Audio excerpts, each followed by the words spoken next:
Standards Agency, and then they don't allow half of the preservatives that Americans have in their chicken, for example, and their red meat. So they will allow all sorts of preservatives over in America that wouldn't get past our standards, and that therefore we get better health in general because we get better food quality. Yeah. But that's the GDPR argument, isn't it? It's like we have more protection of our rights of data, but then we get less innovation overall because of, you know, AI gets stifled over here. Yeah. It's kind of a bizarre one. Yeah, but that is true, Chris. Like, before going into the AI topic, like the whole thing around preservatives in food, again, that same thing I saw was like how many, like you raised it as well, how many ingredients and things are illegal. Like you can't get the foods elsewhere outside of the USA because it's just packed full of shit. Like, and it's it makes you think like maybe we are bad on that kind of stuff, but it's at the same time it's pretty good because it's like the Italians, is it? And Croatian Italians, they have like such a long life expectancy, especially once you get down towards the islands. And there was that whole TV show about why do people live longer in these certain countries, or like I can't remember what they do, but they like color code it. It's really bizarre. Well, have you ever seen an Italian school dinner? I can tell you that's exactly why they get so much more life expectancy than us. Because when Jamie Oliver was getting our, you know, turkey Twizzlers and chicken nuggets banned, they've been eating like 3-course meals every single lunch. They have like a starter of like cheese and grapes and all this fresh organic produce. Then they'll have like, you know, famous Italian main dishes made to restaurant standard at all kids' levels and sizes of school. And then they'll have a dessert. Yeah. And that's all state, like, you know, control. One meal? In their school lunchtimes, it wasn't uncommon for Italians to have a 3-course meal for lunch, That's crazy. I know. And we got the basic chips and chicken nuggets and burgers, and then the vending machines banned. But that was, you know, my whole growing up was basically when I was in year 11, Jamie Oliver got all that stuff banned. But prior to that, you know, it was just the cheapest, nastiest, not even real food. And the Italians were feeding their kids, you know, locally made organic produce at high standards. Yeah. There's loads of things you can learn from them, like, or like maybe Eastern Europeans, I guess, or Italians in particular, because they also allow their kids to drink from like 14 years old or something.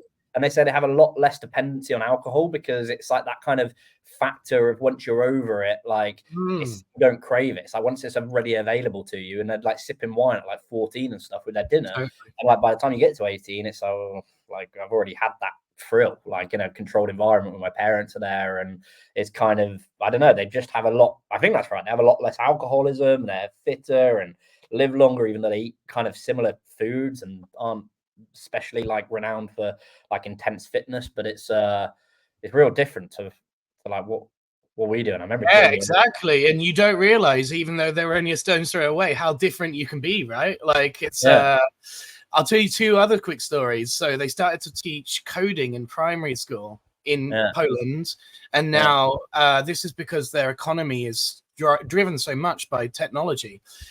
They've really come up on this, like, you know, dev wave, and now they're encouraging all kids at all ages to develop apps and stuff like this. And going into the AI revolution, how advantageous would that be? Yeah. But also, you know, like, I've seen loads of different people's, like, I grew up in many different countries. I was actually moved primary school 7 times, and I lived in Dubai and South Africa and Canada. Yeah, I didn't really have a choice because my dad was in the RAF and he got stationed all over the world. And so our choice was either live in the UK without ever seeing dad, or go and live where dad is stationed. So that was our option B. And my mum chose to live with everywhere, you know, that we decided to go. And it was really hard, but I also got to see a lot of different cultures and, you know, what the way that they bring up their kids and what they teach them. And, you know, it's very different to 11 GCSEs. I can tell you that, you know, it seriously is. Like, I've seen countries in Africa where they have no syllabus whatsoever. It's just about getting, like, you know, practical work-life skills. And I've never seen that in other developed nations. And it seems so different, but like, then they become engineers and whatever, you know, it's just a different thing. Do you think like that whole social element, like knowing your peers and like having that real bonding, it sounds like that's what you're saying, like having a bit more time for people skills and understanding people. Totally. Totally. And like everyone's a little bit jealous that I got to live in so many countries growing up. But I say the downside is constantly moving friendship groups, you know, like that's really tough to have to get. Like most of the countries we went to did speak English, but some of them didn't. Yeah. So then I was like having to be, you know, quickly learning a language, meeting new friends, learning the ways that they learn. And like every syllabus is different. And, you know, what gets you through one country's primary school grades is completely different to another. And never before had I understand, because I'd never lived in Poland personally, but I lived with some friends at uni that all came from Krakow, and they were just like, dude, I was learning app development in primary school. And I was like, for real, like 15, 20 years ago, you were learning app development in primary school. And they go, like they put this as the #1 thing to teach kids in primary school, above language, above English, above everything. And I was like, man, imagine if we had that attitude towards tech.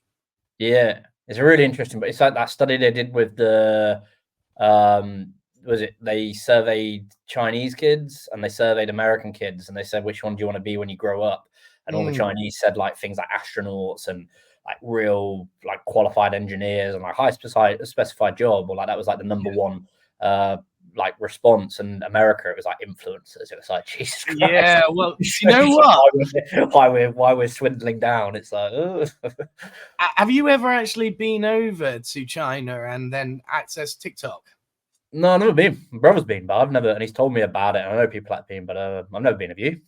No, not recently, but my friend did again, and he's my other podcast host on In a Nutshell, and he was telling me basically that if you open up TikTok there, every other video is an educational video and an inspirational, like, let's be an astronaut and an engineer. So it's so funny you bring that up. So I wonder how much, like, social media influences these perspectives, because China, even though they invented TikTok, had a very strict policy to make it education-based.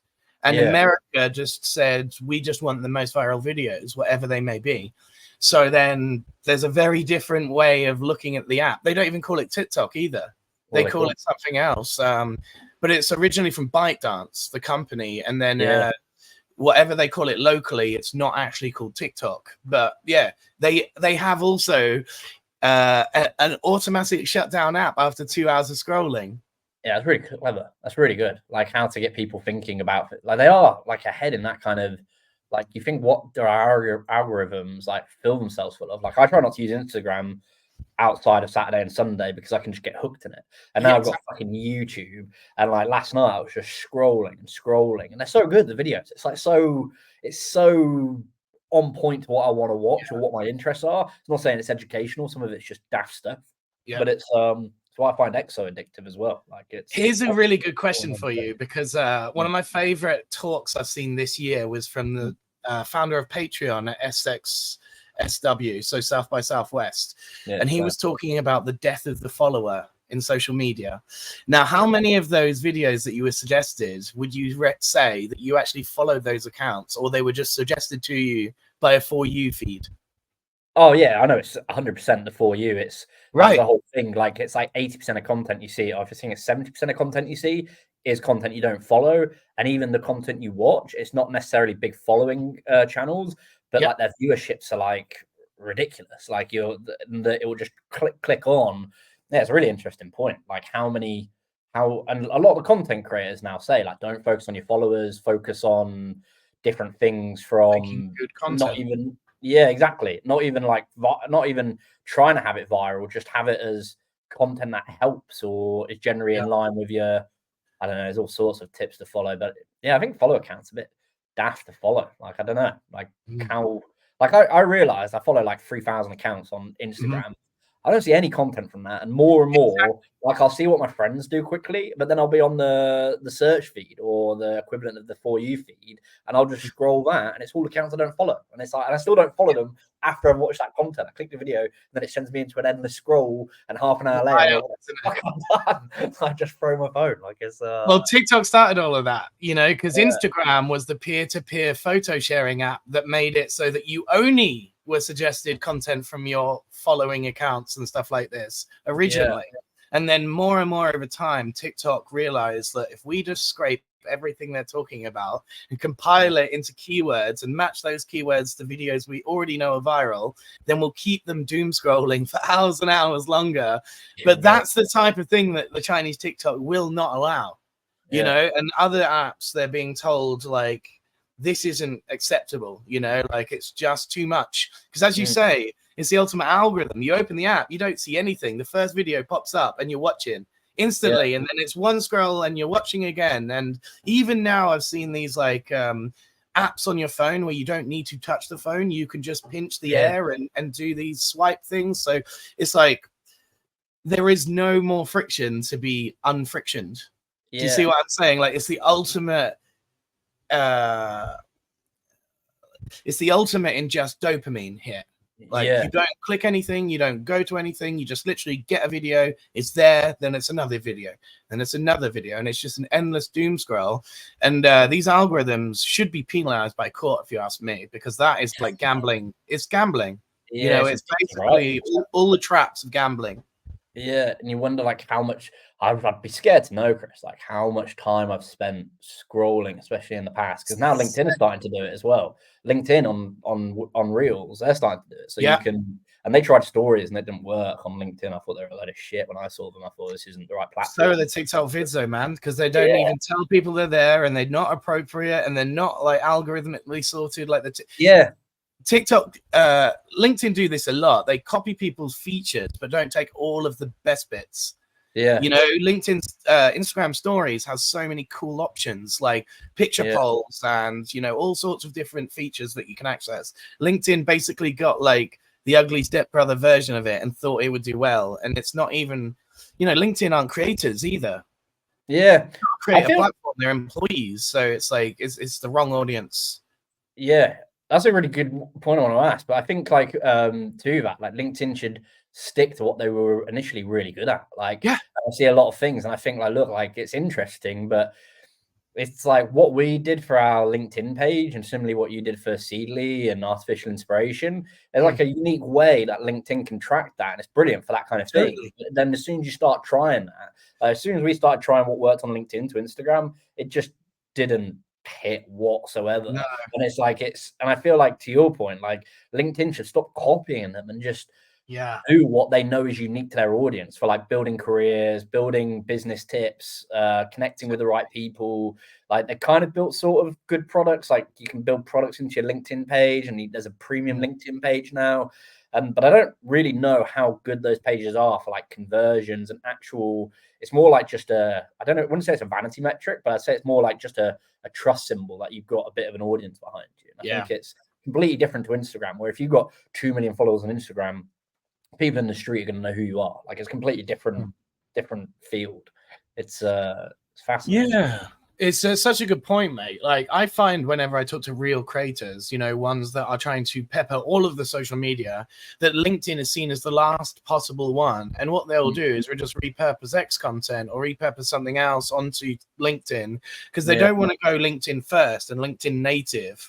And I understand why as well, because LinkedIn's not exciting, you know, in terms of its different features and capabilities. Like TikTok's got so many things for you to use, like filters and, you know, stitching and all this different, you know, instantly gets you inspired. Whereas LinkedIn's like, what do you want to say today? Do you want to say a guy writes it for you? It's like, no, neither of those things are very useful or inspiring. But LinkedIn does have its own post types. You know, we created this like animated infographic story where 5 different tiles align and tell a story across tiles. If LinkedIn did more of that, if LinkedIn did more of that, I think they'd tempt real creators over, because then they'd be like, all right, well, nothing I post anywhere else is going to match that. But LinkedIn does this uniquely, so I'll make something for that. You know, whereas copying other people's features, like you say, is going to get copies of other people's content too. It's just encouraging it, really. I really don't.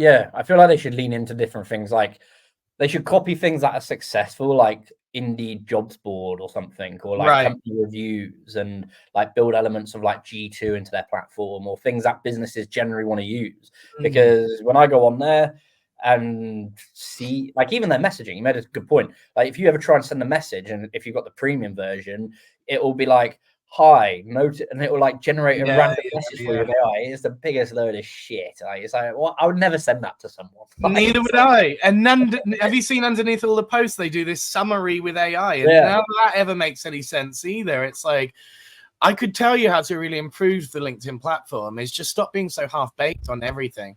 Literally, every idea is sort of half-baked if you think about it, because they once had like a freelancer marketplace put in there where you could request services, get paid through the platform. Have you ever heard of it? No. Exactly. That's how half-baked it was. It didn't even really make the surface. I still have somewhat access to this, but no one knows how to use it or contact me through it. Or no one. Yeah, you told me about it last time we talked, and it was and I was thinking about the courses and stuff, and you're like, no, it's this other thing, but you hadn't properly explained it, like or I didn't like how the courses worked, and then you were explaining it, and I was like, I have no idea this shit exists. Like, exactly, no one ever does, mate. And this is the thing is, I've never been like, even Friendster, which was the platform before MySpace, they did a better job at letting their customers know how it works than LinkedIn in 2024. That's how bad LinkedIn is at advertising what LinkedIn can do to people. Like, we sell services on LinkedIn and no one's ever heard of our strategy. That's how little they understand about LinkedIn, because it's seen as the last possible social media, unless you're in B2B and it's the only one. But then if you're in B2B, you're likely not a creator. You're more of like a business development or CEO, and therefore you don't know what to post about. And it's just a cascade from there. You're like, well, what features do they have? Oh, I don't know.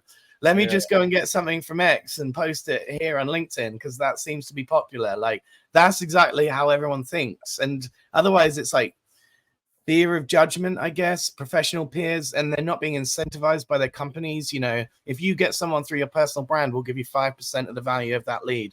No one's saying that, you know, so that's why there's such little inspiring content on LinkedIn, as well as they're not from creators.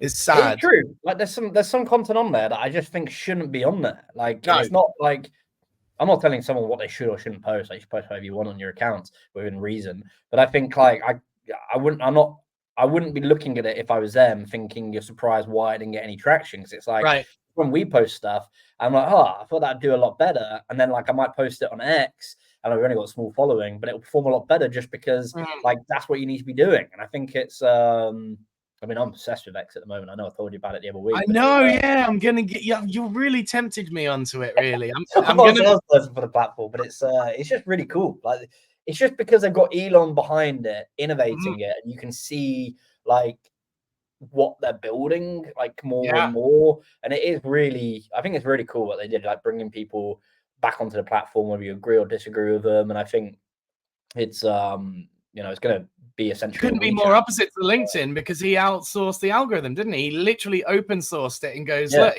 here's all the weights, here's all the models, here's how it works. Every single time, just follow my profile and I'll tell you when anything's going to get tweaked. And Microsoft and LinkedIn couldn't be more opposite. You'll wake up one day, everything will be changed, and there'll be no explanation as to why it changed or who changed it or any of these things. And you know, it's really bizarre. Like, so that's why, as well as what you said, I'm interested in X, because you can have some foresight as a creator to knowing what's going to change, why it's going to change, who it's going to change for. You know, like everything else feels like you're on rented land, and at any point they could just pull the rug. Because I've been banned from LinkedIn several times without any explanation as to why. Yeah, and then you have to go through a process, and it takes fucking, and they won't even give you. It'll just be a blanketed email, like right, okay. But then they give me something like, oh, you know, you were discovered using automation. And I'm like, no, I wasn't. Like, you need to understand that I do more LinkedIn activities than the average person. So what it was is just an abundance of activity that looked like automation because of how much I spend on the platform. And they said, oh, this is true. Now we've understood and looked into it. But instantly I got sweatbanned, had to appeal, like you said, and then they had to listen to my explanation, and then I got my account back. And it's like, that can't be, you know, like X lets you get away with anything, and it's not a guilty until proven innocent system. It's an innocent proven guilty system, which I kind of like. Yeah, and it's got really good security features as well. Like if you try and log into different accounts, and it has all, like, I know most of them do now, but like all the two-factor authentication. And when you're trying to add another account, it'll double check like how you're accessing it with text codes. And I don't know. I think it's got a long way to go, and I can see why people don't like it, I guess. But you just look at what they're building, like building video calls and building telephone calls and building banking into it and building payments. He wants it to be a super app, doesn't he? Yeah, it's going to be like a WeChat. Like, it will be an exact replica of WeChat eventually. And they've got all the channels to follow it. And I'm sure LinkedIn does as well. But like you said, like you can do all those things, and then it will also update like even external links. They're starting to put blockers on it because of a risk to a user, which I think is really brilliant. Like to actually take that on part of their like vision or like part of their task to say, okay, we're going to protect the user. I don't know. I'll tell you another thing, by the way. You got me to log in over the weekend, and I hadn't logged in for ages, right? So I looked at my profile, and I'm following 3 accounts. Now, on my, I don't even, one of them was Newcastle United, so it's got nothing to do with recent activity. This is like years and years ago. I made this account in 2016 or something like this, right? Haven't logged in for years and years. Now, I would expect that the home feed for you would just be nonsense, you know, random football updates from years ago or what have you, because I hadn't logged in so long. And I was stunned that it looks better than the LinkedIn For You page. For me, even though I followed 30,000+ accounts on LinkedIn, like you mentioned, I followed 3 and haven't logged in since 2016 on X. And it was, here's the Runway Gen 3 examples. Here's a Green AI example. Here's a ChatGPT prompt. And I was like, hang on a second, this is way better for inspiring me than LinkedIn, which I logged in every day for the last 6 years, and I haven't touched this account. So I was instantly like, man, you know, how is it that LinkedIn is so bad at knowing me when, because seriously, it must have like a digital persona on me worth billions of data points, and they just don't use that to suggest ideal content to me. I get the same recruiter memes I did 6 years ago. And I have no interest in recruiters, and I've got no interest in recruiter memes, and I've never engaged with one ever. So what algorithmic touch points? Why do I keep getting them? You know, I used to get polls all the time, and I used to ignore polls, say not interested, still get polls. You know, like it's crazy. Do you reckon it's part of like there's not enough people creating on LinkedIn? Like I think that like is there actually it could enough, be like, original? Because what you guys do is it's up there is some of the most original content I see. Because a lot of stuff I see is like refurbished and like recycled, and like I'm guilty of doing it as well because it seems a good way of getting reach. But it makes a good point, like what you're saying. You wonder how much, because we're literally looking at it now, and my time on it used to be up here, and it's just going down and down and down and down because I'm finding more people actually having opinions through YouTube and through X, and I don't really use Rumble, and I deleted my Facebook because I didn't agree with it. I don't like the platform. Maybe that's got something to do with it. Well, it could do, you know, because I mean, everyone, you're right. There's so few people that actually post on LinkedIn comparatively to the other ones. You know, I read it was like between 1% and 4%, and it fluctuated in the pandemic to being on the higher side when everyone was working from home, and then it's gone down again since everyone's gone back to the office. It's gone back down to like 1% to 2% of the overall audience post regularly. You know, and by regularly the definition was more than once a week. So that rules out nearly that's not regularly. That's not even that regularly, is it? No, on other social that would be seen as infrequent, whereas here it's seen as enough to determine, you know, frequency. But it's bizarre. You know what it is LinkedIn has never stopped the news feed and regurgitation stuff. That's why we're guilty of it too. You know, like you said, curation is the way to go because LinkedIn doesn't care about original content. Yeah, that's so true. That's the big crux of it. Yeah, like other places like TikTok, if you post an original sound or an original video, you get a hyperlink back to everyone that remixed it or stitched it or anything. So all traffic leads back to the original source. So it's actually worth making original content for those platforms. Whereas LinkedIn, you can spend 10 hours making a video that gets 10 likes, and you can spend 10 seconds finding a video that gets 10 million likes. Yeah. So that's the problem with, like, you know, justifying time to a content that doesn't care for originality. Yeah. Well, it's really true because I've got my dashboard up here. So it says weekly sharing tracker, and it says share it. How do I present on here? And you can see, is that the right one? Not that one. I don't know if it's the right platform for podcasting, but you can see yeah, wow.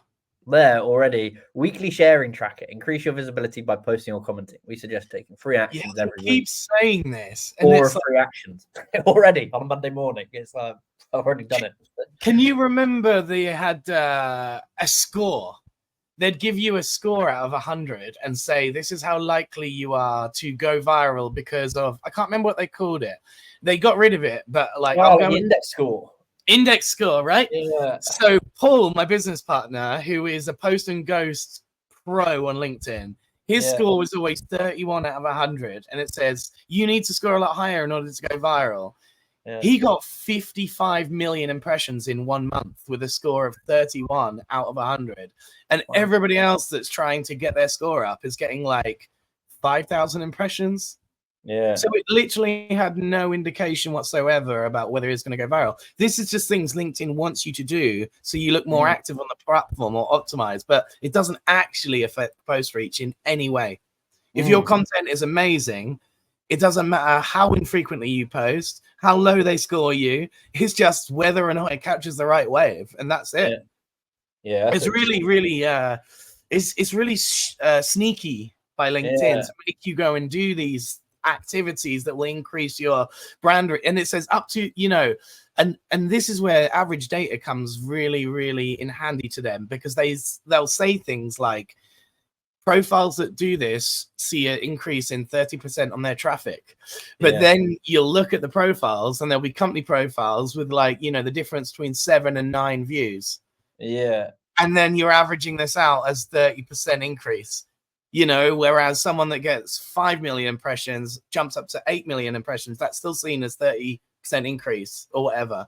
You know, you're just like, not all data is created equal, though. You can't be given these generalized stats and think they mean anything. Like the best meme I've ever seen on this is, you know, the buyer persona that all marketers love to talk about. And there's this one that says like 1958, and it's like a picture of Ozzy Osbourne and Prince Charles.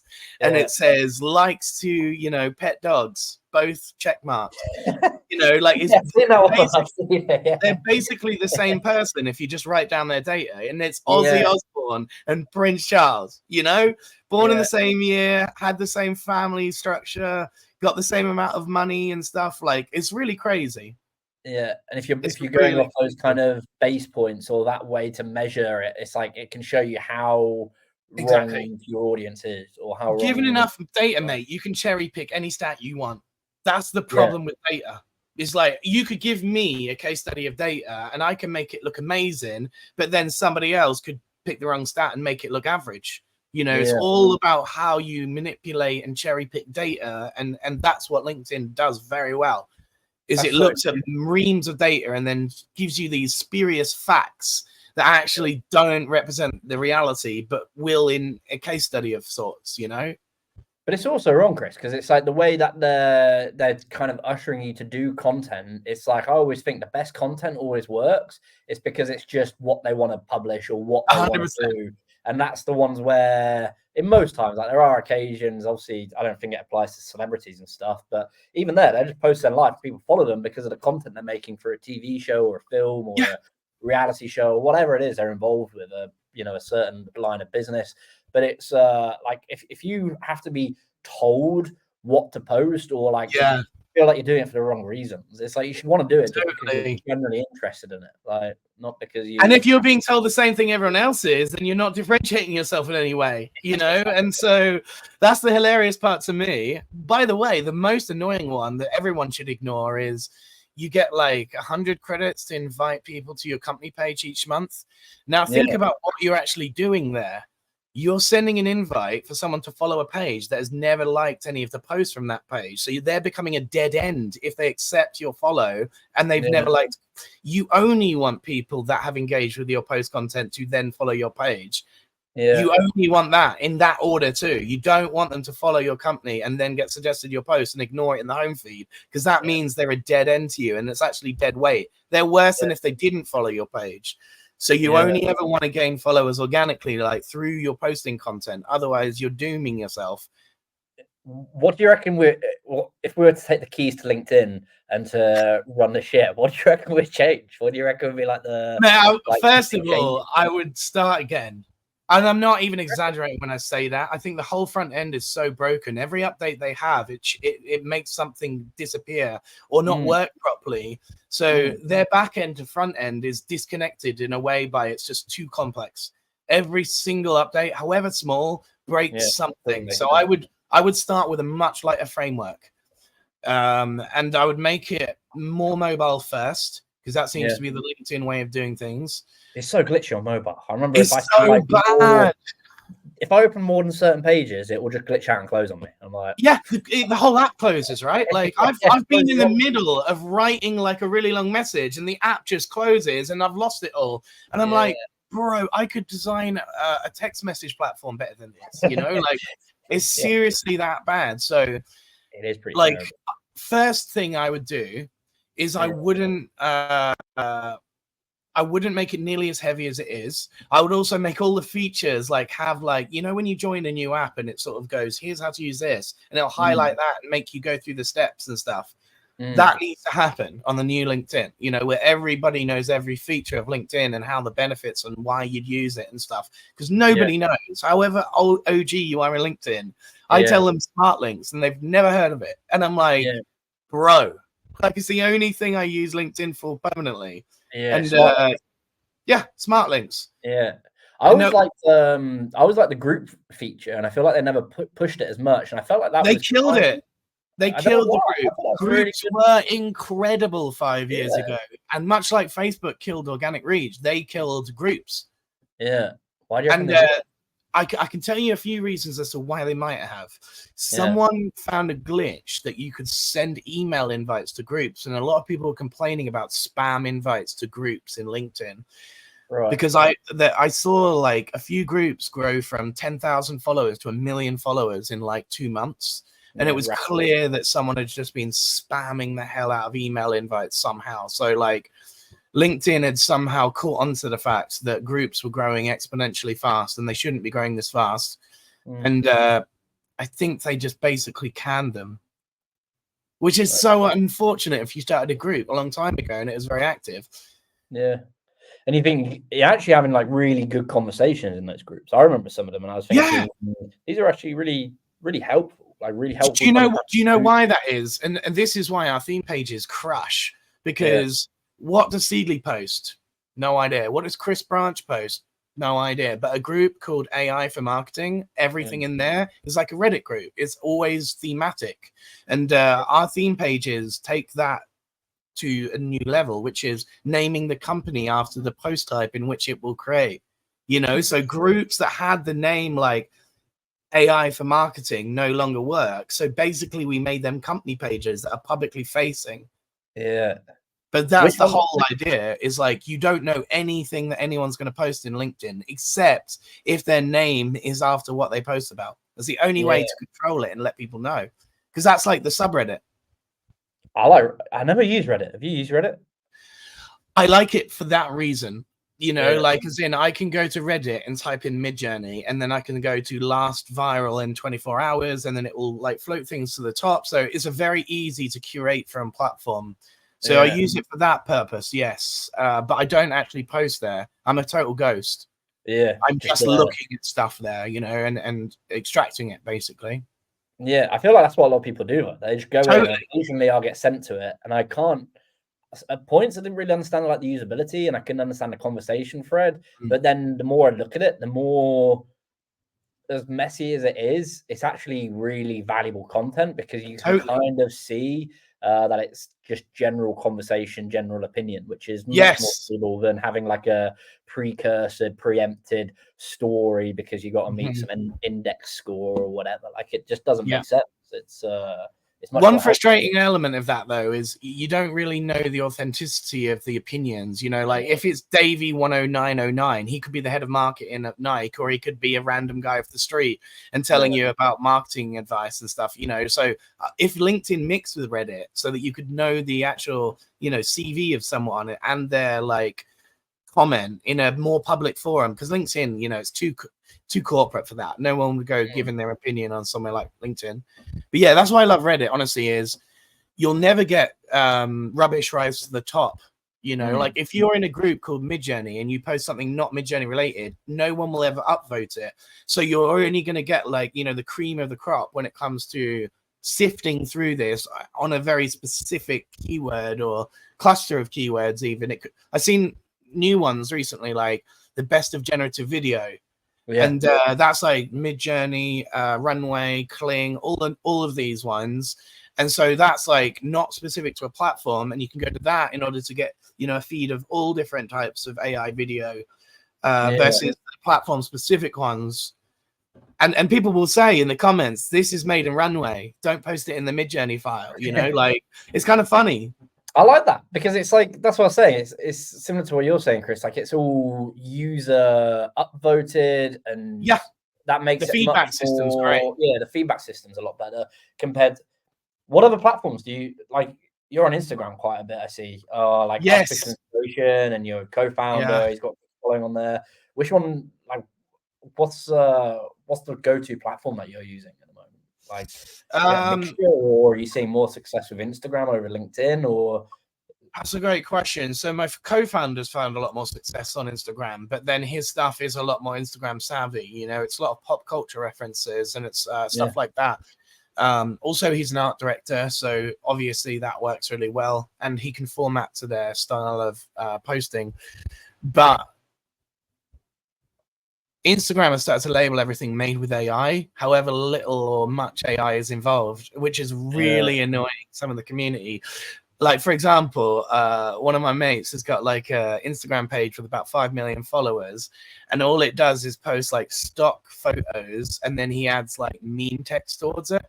But then what he'll do is he'll use Photoshop Gen Fill to like clean up someone's face and make it look less like a stock photo.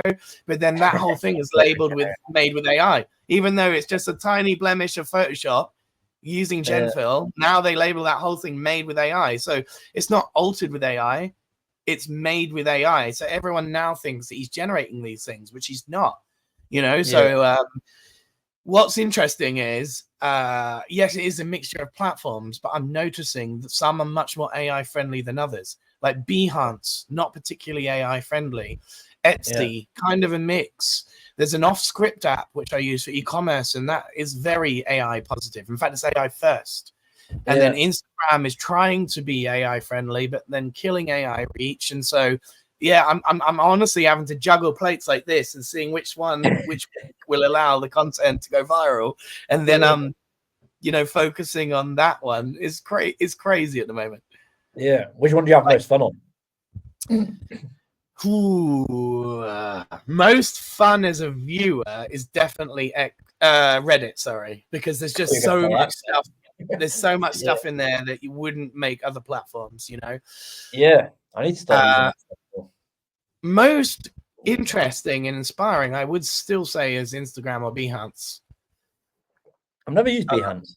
I've never touched it. Behance is a really good one for like design portfolios, you know, getting inspiration from other people's uploaded design portfolios. I think Adobe bought Behance, and it kind of made it worse. You know, it used to be this really cool independent thing like Figma, and everyone would kind of the reason that they'd use Behance over everything else is because you could choose how you displayed your portfolio. You could basically make like a scrolling PDF and have like GIFs in there, images in there, videos in there, but you could make it and design it all yourself. I've used it before. I've used it very briefly, and I haven't used it. I've gone on the site because when we were hiring for a designer, that's where they kept their whole portfolio. So it makes complete sense. I'm looking at it now. It's just it just looks like designers' portfolios. That's exactly what it is.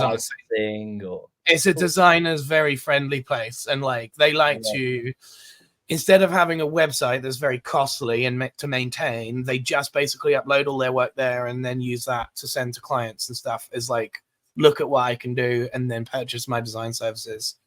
That's really cool. That's a good way to enable freelancers and people running. Imagine if LinkedIn integrated that, bro. Yeah, they could have done that 5 years ago.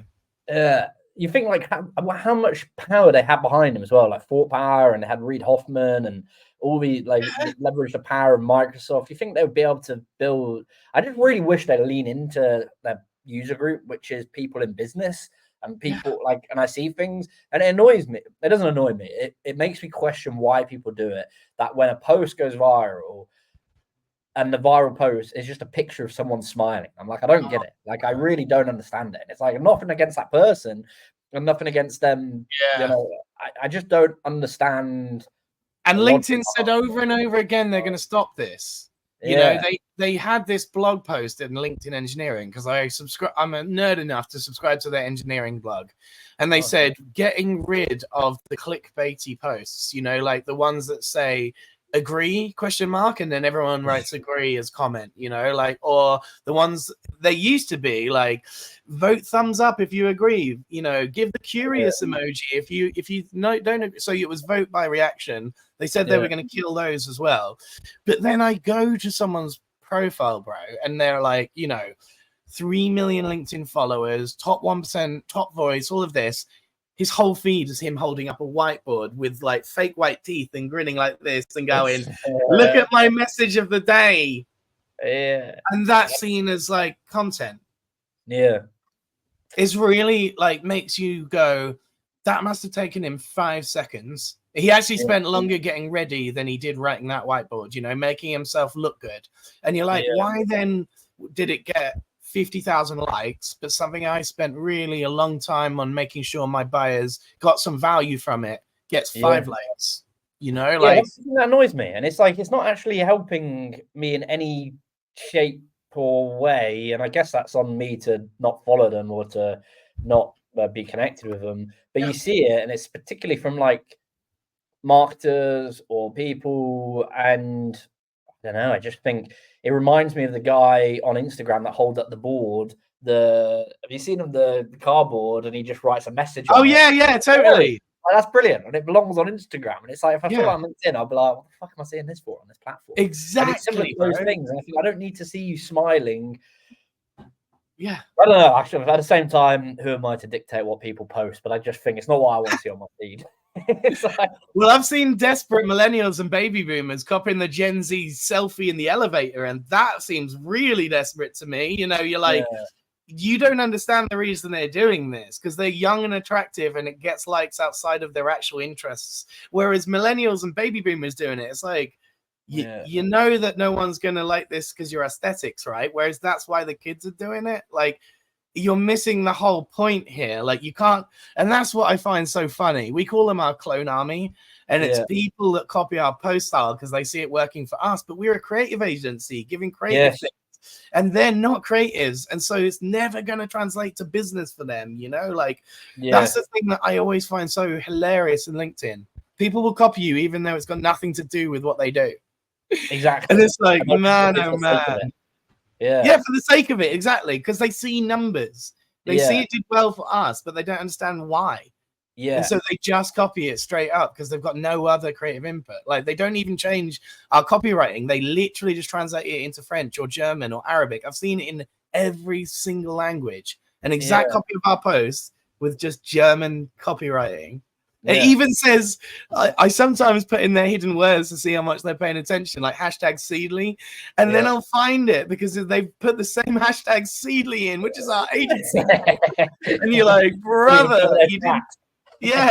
You were so lazy, you didn't even take out the hashtag that was literally unique to us, you know? I guess you can kind of take it as a compliment as well. But yeah, I think all that stuff, I know I've mentioned it to you before, and you when we were talking, and it's, we had an agency approach me 3 weeks ago, and I think it's 3 weeks ago, and they came to me and basically said, "Oh, we'll pay you $2,000 a month over a 6-month contract, and all your social posts, and you have to release, I don't know what the number was, X, where it has to be agreed of them, how many posts I post off my personal account and off the AI Journal business account." And I was like, dude, what the hell? Like, and it annoys me because you see people, you sometimes generally admire their content. There's plenty of them on LinkedIn, and they just sell their souls to shitty £500 a post content. And 100%. I just think it just annoys me, man. Like, it really, I don't know. Well, think about this, right? And it upsets me. It's like, Whatever. Someone asked me the other day, they were like, why doesn't any of the Dragon's Den people ever reply to their comments, or Gary V, or people like this? And I'm like, do you think it's really them? Do you really think someone that runs 1,000-person company is just scrolling and posting on LinkedIn, and it's not a PR agency called Greater Influence at £150 a post? I don't think, if you think about any of the top LinkedIn people that have a multi-million-pound business, they're not on LinkedIn. You're engaging with their PR agency, logging in through their profile and posting and not commenting. And I say to people all the time, did you really think that Theo Pafitis or whoever it was, was going to respond to you and take time out of their multi-million day to make that comment to respond to you? Like, no, not even their PR agency that they pay will do that. Like, it's... Or they'll do it for an extra £10 a comment or something like that.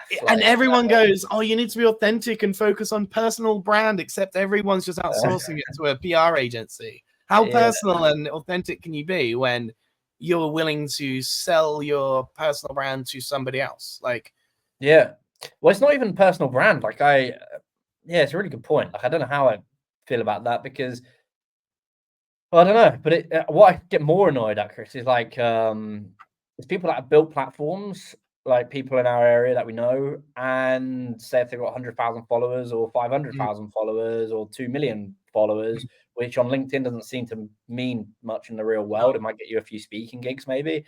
But I see them recommending technology products, and I think, well, you don't use this product yourself more than likely, because your business isn't at this big enough size to be leveraging their suite of products or their tools, like an automation tool that's for enterprise companies of 1,000 people plus.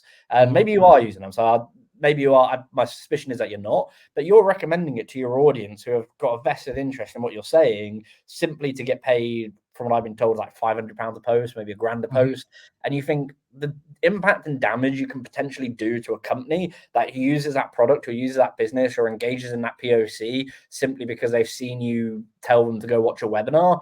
And I mean, look, these are some people that are cool friends and people that I like as people. But you just think, and I just think it's a really model, bro. Like, it's, I think, what do you Well, think? I'll tell you why it's them, shall I? Because they're the only ones willing to pay on LinkedIn. If you were on any other platform, it would be gold watches, it would be e-commerce purchases of any kind that got any drop shipping value. I've had this same thing on Instagram. People have approached us in all sorts of stuff in order to pay for a promoted or sponsored thing.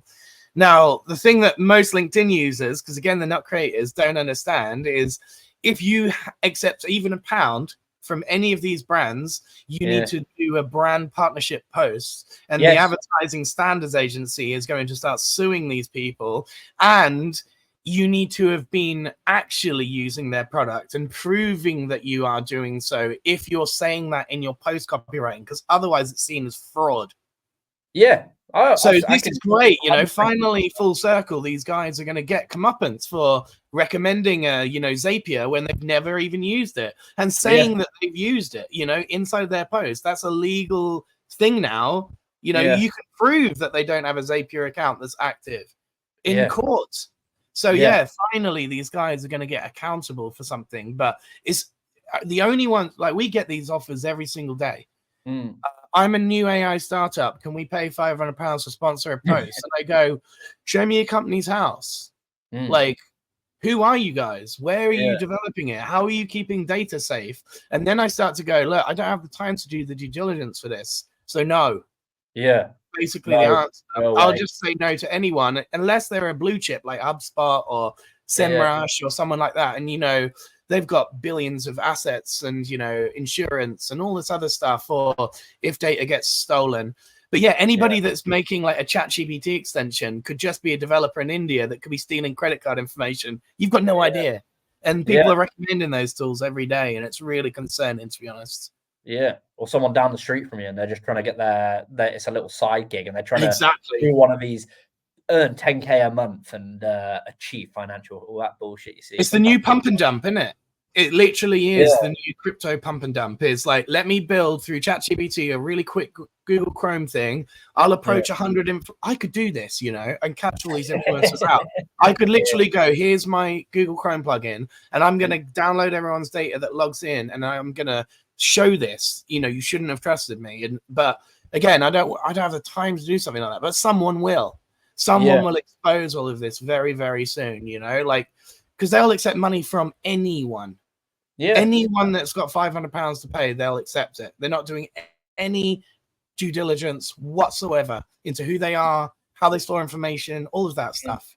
What kind of business they are, what their values are, who they sell to, exactly, what the terms of business are, or any. It's the influencer paradox, honestly. You know, YouTubers have known this for years. Like, look at Logan Paul; he's getting sued into the ground by all of his, like, you know. He had that Bitcoin thing, didn't he? Like the Pokemon. Whatever it was, like Pokemon. Was it an NFT or a crypto or maybe a mixture? I don't even know because I never got involved in that world. But there's a great what's his name? You probably know him. CoffeeZilla. Yes. How did you get it out of my mouth? CoffeeZilla's awesome, man. Like he's one of the best journalists alive today. Because he's the only one that's not being given money to know what his true intentions are. You know, like every mainstream journalist, unless you subscribe to them on Substack, and they're a freelance, you don't know who's paying them and what stories they won't put out there because of who's paying them. And, you know, he's totally independent and he's getting countersued by Logan. So now he's had to have lawyers like step up and volunteer to cover his incredible legal expenses because it could be in the hundreds of thousands just to defend this defamation case, which is truly insane because Logan's basically trying to bully him off the internet now. People do that, man. People do it to people you don't agree with, and like they all, like Nigel Farage got it done to him in that whole Coots case when he got banned from the bank and stuff. Which is bizarre. Like reading about that, like whether you agree or disagree with him, it's like everyone should be allowed a bank. Like I think it should be a universal right, and especially in the UK. Like happened to Kanye too. Yeah, and all the people you see, they just get swallowed by fees, and it's like, oh, well, if you can't pay the fees, like we'll bankrupt you. It's basically like that's the way we'll shut you up. And I don't know, CoffeeZilla's I didn't know he was getting countersued, but I saw his whole thing on it, and the amount of people, like he basically called out Sam Bankman-Fried. A year before it happened, he was like, "You've got pyramid." He's like, "I can spot it." Like he's like, and he went on a call with him on like a X community call, and he like he's great at that, isn't he? Just grilling him, just like bang, bang. Yeah. Well, if you don't know how your business is structured, I can't remember the whole conversation, but people like that are really they're needed in this world today. Like, oh man, and they're so few and far between, and yet no one realizes it. Like, you know, if you watch mainstream journalism, you might think you're getting like an undoctrinated truth. Even the BBC purposely supposed to be unbiased, right? It's not. None of it is. Like any mainstream journalism is highly funded. And where's that funding coming from? And why are they not printing stories like that they should be? CoffeeZilla's joining Discord rooms and Twitter rooms and, you know, privately investigating this stuff like a true journalist should, you know, and going after any story he finds interesting, not wherever he's told he can go and investigate. And you have to have this angle on this story and, you know, this will get more clicks and whatever they're told, you know, it's wild. It's interesting to see. There's that other guy that's called Scammer Payback. He's brilliant as well. He's got a big following, and if you're not seeing him, he's basically just scamming the scammers. Yeah, I have seen that dude. Yeah, that's awesome. I think I told you about it before, and he's you think how much trouble he could get in, you know, and he's doing it all like off his own back. He's got scammers arrested and stuff. Like he's really done big. But I think maybe we'll see, Chris. Like one of them, these people target that whole, because I think advertising should exist and I think people should be able to advertise. Like, look, we do it in our newsletters and I think it's a brilliant model, and I think if people want to join the conversation you're narrating, 100% should do it. But what I don't like is, and I think if they were doing it properly on LinkedIn, saying this is a paid partnership and it was clearly labeled, I probably wouldn't have having this conversation. It's the fact that they're saying, or it, like kind of, what's the word, like insinuate or basically alluding people to, I use this product. It's something you don't like. You don't have any engagement with it. Like, and I think that's really leading people astray. Like, if you're doing an ad, it should just be, this is a paid advertisement. I'm like, cool, probably scroll over it. Maybe I'll look at their messaging. Like, that's always going to happen. But I think telling people that you use something It's a dangerous game. It really is. And like, you know, everyone goes, oh, TikTok ads, they convert so much better than any other ads. It's because they're more hidden than any other ads. They look like normal content, you know, they don't look like ads. And actually, there's been a massive ruling recently. And I don't know if you've seen this. I can't remember her name. I'm really bad with names, but she's a beauty influencer. And up until she got like 1 million followers, she basically always promoted other people's products, but she made it seem like very natural video, you know, like it wasn't a product promotion and it was like a real review. That wasn't deemed as being seen as like illegal. But then she started to promote her own company's stuff. Yeah. And then it was like all of a sudden people started reporting her going, she seems like she's promoting someone else's stuff, but it's actually her own. And it's all this, you know, conspiracy to sell her own products. So it's like a CEO can't talk about their own products. What? Yeah. But then the Advertising Standards Agency said, no, you can't now. Not, you have to declare hashtag ad in TikTok, even for advertising your own products. That's bizarre. So no money got exchanged, you know.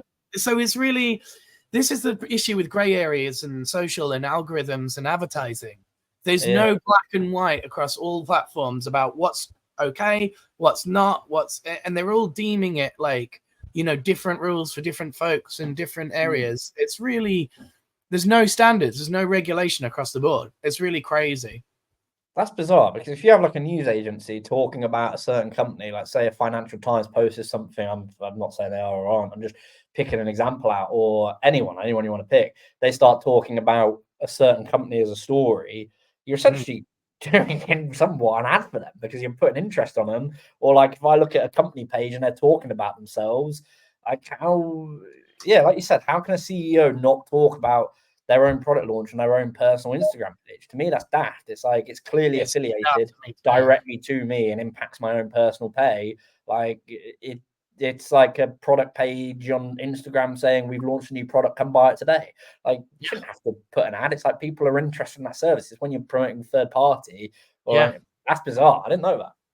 Well, it's a strange time, isn't it? Because I would say, like you, that's a much better way to do it because there's no money being exchanged that you're unaware of. Like, you know, if you're promoting your own product, as long as you're not obfuscating that, you know, as long as you're not saying this is somebody else's product in the video, you shouldn't even have to declare that it's your own brand and whatever. Like, but yeah, it's really strange times for like advertising standards and LinkedIn.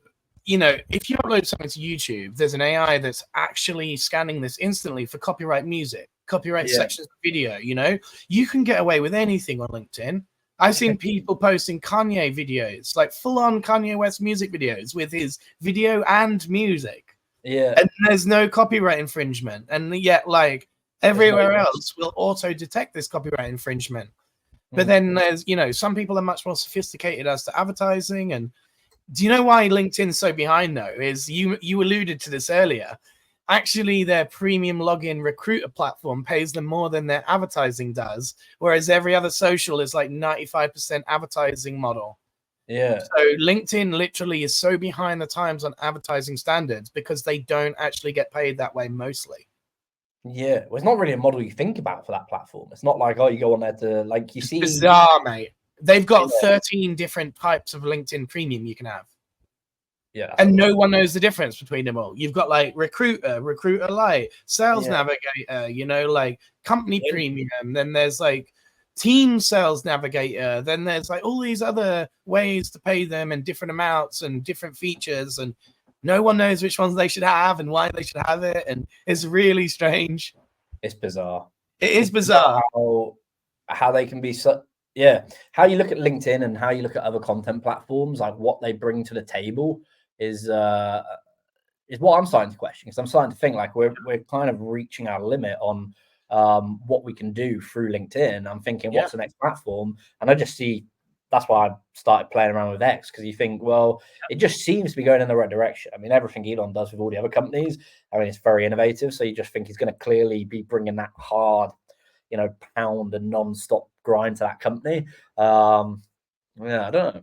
Well, here's another really cool stat, because you got me so interested in this on X. Like, I was like, when people used to come into my LinkedIn audio rooms, they used to tell me, why don't you post on X and stuff? And my answer then, which I realize now is a really dumb answer, is because X is only a third of the size of LinkedIn.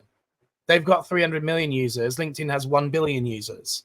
Yeah. But then you realize that it doesn't matter how many users there are. If they care about innovative content and they spread this algorithmically, yeah, you know, you could post to 1 billion users on LinkedIn and get 1 like, and the same piece of content on X could get 100 likes. So it's all about what they deem and their values and all of that, you know, in the algorithm, as opposed to how many, you know, users there are. But again, LinkedIn tricked me with that data point. Post on LinkedIn and you can reach 1 billion users. Yeah, right, mate. You know, whereas on post on X and you actually can reach loads of users. Yeah. So you might get less reach overall, but that's because there's less people, you know, but it might go to more people home feed. So it's not, yeah. I feel people, it's a good point, because on X, I feel like people they only engage with it if they really want to be engaged with it. So if you see something really engaging, you know, people have a good interest in that topic compared to LinkedIn, where it's like, it's kind of like YouTube as well. YouTube Shorts, it's very fast, like move through, I'll never see that content again, or like it'll give me a quick 30-second laugh or whatever. Actually, that's such a good point, mate. My God, I've scrolled through tens of thousands of YouTube Shorts. I've never liked one. Never once. You never ever liked a YouTube Short. Yeah, it's on the right hand side, but you never like it. You just scroll and you think, oh, that was funny. That's not what you think about. It's like, oh, that one's done. Next. Next. You're not thinking like this. I do reshare them a lot. So that's probably an algorithmic touch point instead of a like. You know, if I share this to WhatsApp with someone, then maybe they'll suggest more like it. You know, like, but that's the only indication I've ever given YouTube Shorts as to whether I like something. I've never followed an account because of YouTube Shorts. I've never liked a post because of YouTube Shorts. I've only ever clicked that share to WhatsApp button, which is really insane to think about. Like, I like YouTube. I think it's a really good platform. I think it's hard to beat YouTube at this point. Well, it's just so video. It's just literally just all video. So you can't. Yeah, it's just not only that, but like if you look at the raw data, there's 100 million hours worth of content uploaded every week. Every week. Every week. I thought it'd be more. I thought it'd be like every day. Well, at one point, I read that there was much bigger spike, but you know, if you think about 100 million hours, mate, that's literally like 70 years of watching content back to back every week. You know, there's no way that you could even watch 0.000000001% of that. 100 million hours is 11415. So 1, 2, 3. What's that? 11,415 years uploaded every single week. Every single week or day. Yeah. 11,000 years. That'll take us back to what, like the Stone? How far does that take us back? That would be pre-Egyptian, so it'd be like more like Roman time. You know, like 2,000 years ago is BC, isn't it? So yeah, you're talking really far back. Really far back. Yeah. It's pretty wild. And now TikTok gets a lot of content uploaded, but not on the scale of YouTube. And like, no one could compete with that, because think about what the infrastructure needs to be. It needs to be Google's. You know, Google needs to host these videos. No other platform could even dream of hosting that much new content that nobody sees, by the way. You know, most of those videos won't get 3 plays. Most of those videos will get 0 views, and it will just be hosted there for free by Google. And then it will get wiped eventually if, you know, it's just rubbish content or whatever. But yeah, it's kind of insane. Like, they make such a loss on their servers and stuff. And then the advertising model is so, like, I remember YouTube before ads, and now I pay for YouTube Premium so I don't get served ads. But my friends all tell me some videos have got, you know, a pre-roll ad, 15 in video ads, you know, and then there's sponsored segments of the whole video where there's the video creator is reading out a sponsored section as well as ads on top of that. And then you're like, so that's how they're making their money, you know. That's a load of ads on it, man. I pay for YouTube Premium. Ad after ad after ad after ad after ad. Yeah, YouTube Premium is awesome. I really like it, and I think it's the best. Yeah, I use it for YouTube Music, and I swapped back over to Spotify, and I just couldn't understand why I was paying for Spotify, because if you go onto podcasts on Spotify, you don't get ads, which is bizarre. So they still haven't advertised podcasts yet, so you can listen to. I know you like Tim Dillon and Yeah, all the yeah. other ones I listen to, and so I can And they're still listen YouTube to that. first these days, aren't they? All those guys, they make video. Even they release their specials on YouTube. That I've noticed. Yeah. Like, but like you said, like there's so many ad spots on YouTube, but Spotify, if you go to music, yeah, you start getting ads. You can only listen to like 5 free songs. You can't all that stuff, but you can still listen to podcasts pretty much uninterrupted, and yeah, they'll just have the ads from, I don't know, Chris Williams, like Modern Wisdom, or Joe Rogan, or whatever, like spaced in between. But yeah, YouTube's just, I think that's why I moved that to premium, because I was just like, I'm getting fucking bored, and it is really good. yeah. Like I can just go on any video, download it, listen to it, done. Like, and especially as I watch, like you do, long form content of an hour, Yeah. 2 hours long, quite happily. I think it's yeah, it's so much better. I'd be more scared of my YouTube hours than my TikTok hours in terms of looking at how much. I would genuinely, and this isn't even an exaggeration, it would probably say up to 14 hours a day. 14 hours a day. Because I just put YouTube on in the background every time I'm working. Like you said, it will be a 2-hour podcast, and it would be, I'll minimize the window to have a small version of it in the top right hand corner of my screen, and then I'm working. You know, like I've got the choice to listen to comedy, listen to music, and if I'm really concentrating on the words I'm writing, I listen to no lyric music. That really helps me, because then I start typing some of the lyrics that I'm listening to. If I'm listening to, like, you know, so you'll be writing copy, and all of a sudden it'll like come up with some hip hop song, like Under the Bridge, you know, Californication is just in the sentence or whatever. submitted with a subtitle. Yeah. It's like a Friends episode, you know, with a subliminal branding. It's like I get subliminal lyrics just entering into my like random copywriting.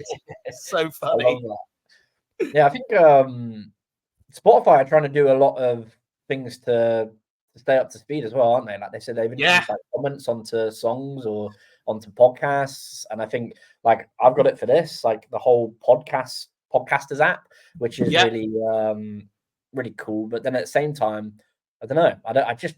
It's weird. I don't look at Spotify now for music. Like I'm just very happy with YouTube Music. And if I want to swap to video on YouTube, I know you can do the same on Spotify, but I can just seamlessly go from music to like an explainer video very quickly. Like it's like, and like it doesn't have to just be a podcast. Or one of my mates was like, well, I got all the podcasts. I was like, yeah, but do you get an engineering explainer video that I can just stick on in my car and listen to? No, like you don't get it uninterrupted, no ads, just a 2-hour video explaining how certain bridges are built, or some random shit that I watch. I don't know what, I got some weird videos that I watch, but that's why it's so good, right? You can go down those weird rabbit holes that no one else has heard about and get loads of value. Like, you know, we monetized MidJourney courses, and everything I've ever learned was off YouTube. You know, it's all freely accessible to everybody in the world. We just decided to binge watch it all and then distill it into, like, you know, a short form course. That's the only difference. Literally, you know. How are you finding the courses going at the moment? Like, what's I love them, man. And I love how people resonate with them too, you know, because like I found it, you know, without sounding too cheesy, a complete renaissance with a capital AI in that renaissance, you know, to my creative workflow.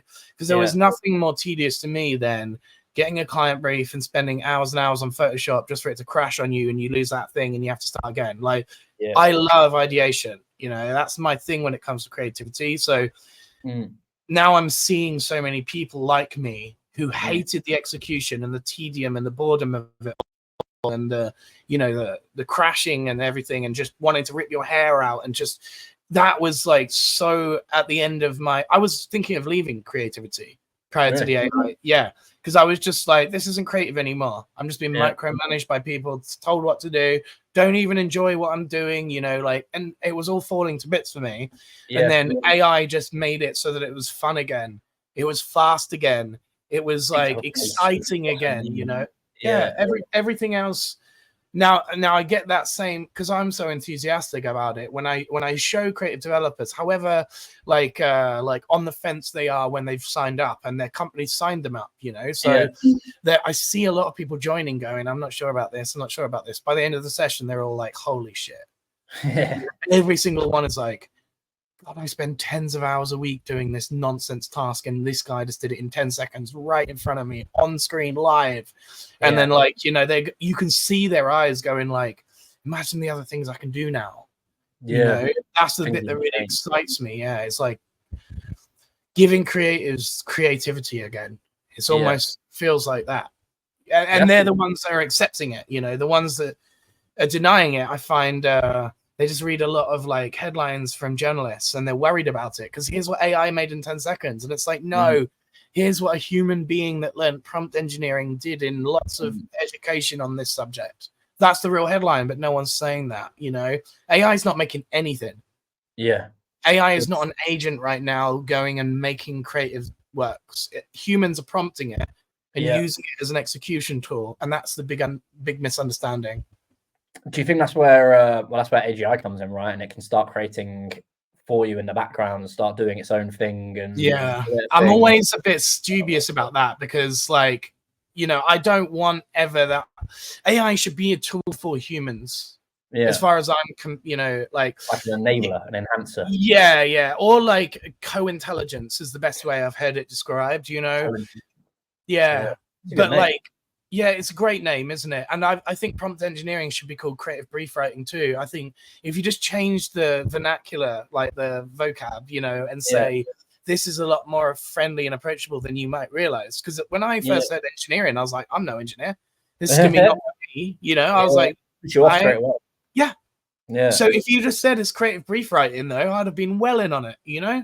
It's like when I always use the analogy, like if you put me in the pilot seat and told me to fly a plane, I'd be shitting myself. And it's like very similar to, because I'm not trained on it, I'm not skilled on it, but it's the same thing with AI. And you think it doesn't take that long to actually get skilled if you just break it down to really simple terms to understand it. And I think that's what the problem is with media, that like how they're, like you made a good point about BBC. They're supposed to be like really independent, and then they had a couple of interviews, and they just changed my viewpoint on. Not that I necessarily agree with the people they're interviewing. It's just what they stood for just really swung me. One was with Andrew Tate, and the other one was with Elon Musk. Both very controversial. I'm not saying I agree or disagree with them on lots of points, but you just think when you look at a media like that, and you're seeing it. My point goes back to like what they're doing with tech. You think your job isn't to really have an opinion. Like go work for someone else. If that's your view, your job as that should be to just tell me what's happening and leave me to make my own decision in my head. Like, I don't think you should be walking in with an agenda or a point. It did make me I did find it hilarious when Elon Musk caught that reporter out and he was like, well, go on your X feed right now. And he's like, well, I obviously can't go on. He's like, so you just lied. Like, you just basically made it up on the spot. And I think that's happening with AI and technology. Like people are is that happening with AI? Yeah. You know, the real thing we're going to have to be concerned about in a few years is we're already getting lies, you know, prior to AI. So like, as you said, Elon Musk was interviewed the other day and he said, so someone questioned him as he was walking into a big room saying, so how come you're giving Donald Trump $45 million a month in his campaign? And he goes, that's entirely fabricated by the Wall Street Journal. Yeah. I've never said that once. I've never tweeted that. Someone just made it up, and now you're telling it to me like it's a fact. And like he may be donating to Donald Trump, but he hasn't stated how much it is or whether he is or any of these things. He's keeping that private. So imagine that AI realize, or no, I'm going to reframe that. Imagine that a human prompting AI realized that that's a fact a fact, you know, like that could be very viral. That's exactly what they're going to prompt. You know, like it's the things that could be seen as true that would cause a lot of damage and cause a lot of harm. They're the things that are going to go viral from anonymous sources. So the Wall Street Journal made it up now, but that's a big reputable newspaper. Imagine when Joe Blogs Anonymous posts it on Reddit and then all the newspapers pick it up as fact. And it blows up in something much more than what it was. There was a big case last year where there was, you know, I think it was MidJourney 3, MidJourney 4. Someone had prompted an image of an explosion outside the White House. And this literally affected the stock markets because all these journalists started saying, I saw something about that. And it wasn't America's under attack. Like it was a complete hoax. But it literally knocked like $1 billion off of the stock price of certain companies. And this is terrifying, you know? And like, there's a really great podcast I listened to called The Dead Internet Theory. And this was 10 years ago. We used to have bots writing more information than humans on the internet.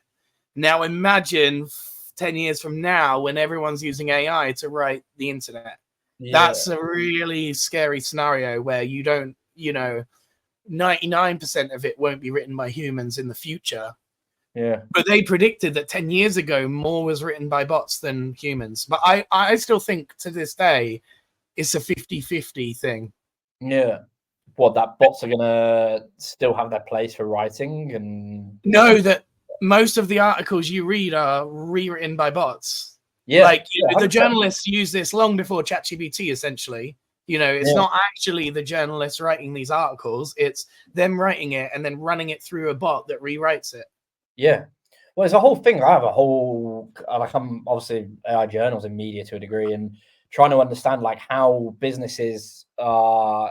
Some of them I think are wrong. Like, I met this company and the way they're doing it, IT Pro, how they kind of position themselves as a business and position their content, I think is really poor. But I mean, look, different things work for different businesses. But I think that whole area of trying to get things just for clicks and get things for advertising, I think it's becoming a very dying model. Like, I don't see, people aren't interested. And I think like if you're just going for a news cycle, trying to be first or trying to be things, I think it can work at times. But I think there's so many other means. Like now I trust more like independents and more like citizen journalists, as they're called, rather than big journalists. Because I think like at least you're there on the floor, on the ground. And like even with major events recently have been fucking nuts. Like it's just one thing after another happening. But you think like I wasn't necessarily looking at the news organizations. I was actually looking at social media to try and find people that were on the ground or there to see those videos and to see them. And news organizations are using those videos as well. Like look at the Donald Trump assassination. So I think there's a whole, or attempted, sorry, assassination. You look at like the whole way that's changing from, like you said, like journalists writing it to actually having a story. And I think the big stories that actually pay attention to are the ones that have been heavily researched and like heavily done. Like when you look at like the collapse of like Theranos, or like they take a long time to investigate and to look into. Of course, those stories are much better signs of journalism. That's a scary thing, isn't it? Because think about the way that journalisms are incentivized, like you just said. Like, if a big news story is breaking right now and you don't get it up straight away, you don't get all that traffic, but you might be checking that it's real, and then you lose all the benefits if it is real by not posting it straight away. And, you know, it's really badly organized. Like, I often think that these things are a fault of journalism more than a fault of the AI platforms, you know. And we're seeing that Sora is not going to be released before the election. That's my conspiracy anyway, you know, like they just simply won't allow that one to be going out to the public. And so because Trump and who is it now, Kamala Harris, they could both have like photorealistic 10-second generations of them doing anything by anybody, and it could be, you know, posted anonymously on Reddit or X or something like this, and then it all of a sudden gets picked up by the Wall Street Journal, the New York Times, and all these other things. And, you know,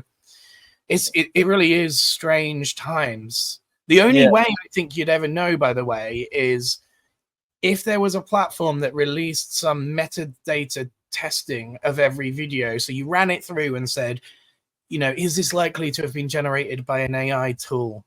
And there are none that are good yet. Like, there's a hilarious story, by the way. OpenAI released their own one, which is, you know, see if this was written by ChatGPT. Someone submitted to it like the American Bill of Rights, written in like the 1800s, and it said 97% likely written by ChatGPT. So that's how accurate these things are. They can't even tell text yet. That models themselves produce. They can't even do it with text. So they definitely can't do it with image, and they definitely can't do it with video, because text is the most basic one to be able to analyze. Is this likely written by an AI? And there's no accuracy about that yet. We can see it on can't you? Yeah, they're getting watermarks built now on all the latest video ones. Have you noticed? Like Kling AI's got something in the bottom right-hand corner. So does Runway. But the problem with that is that Photoshop has a literal, you know, generative fill. Yeah. So you can just get rid of that like that, you know.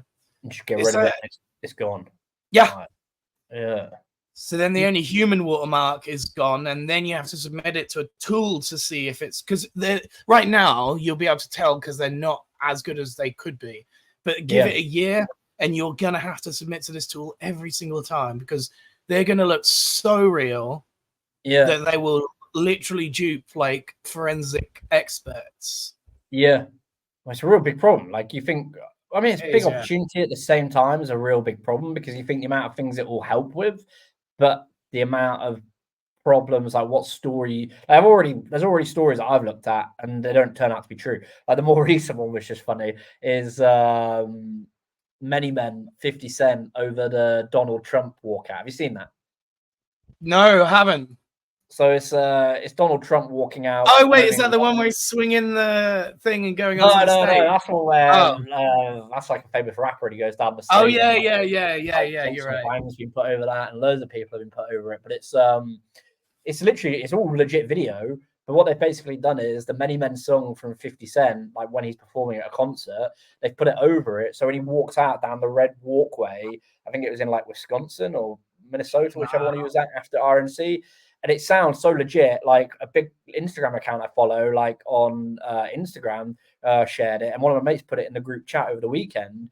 And it's all fake because he walked out to God Bless America, and you're watching it, and it's like it had like 1 million likes, and I was like, God knows how many people this has reached, and you think it's fake, like, and everyone's like, no way, and it's like that is 100% fake, and you just think, I wonder how many people are now talking about it, saying, "Have you seen what Donald?" and what kind of conversations or influence or way that makes people look at Donald Trump, and it's not true. Well, when you're talking about that engagement, that might be the first version of the video they've ever seen. You know, 1 million likes is probably way more than the original video got. So they might think that's the original and that the next God Bless America is the fake one. You know, it's so hard to know. Yeah. By the way, there is an insane tool called Wonder Dynamics that I was playing around with last weekend. You can swap out any character in any video for anything else. How does it work? Like, what do you mean? Like, so if I'm in a picture or if there's a video of something happening with me and my mates, you can swap that person out, or does it have to be like quite static? Or I can make them appear like they were never in that video. Yeah, you can just delete them from a scene and it will fill in the background of what the scene should have looked like without that character in. It's absolutely so. This is a CGI technique, you know. Often people wear like these suits with all these like dots on in order to track exactly where their movements are. Well, this AI basically tracks a character's movement, and then you can replace it like with one click with any other character. That's fucked, man. Yes.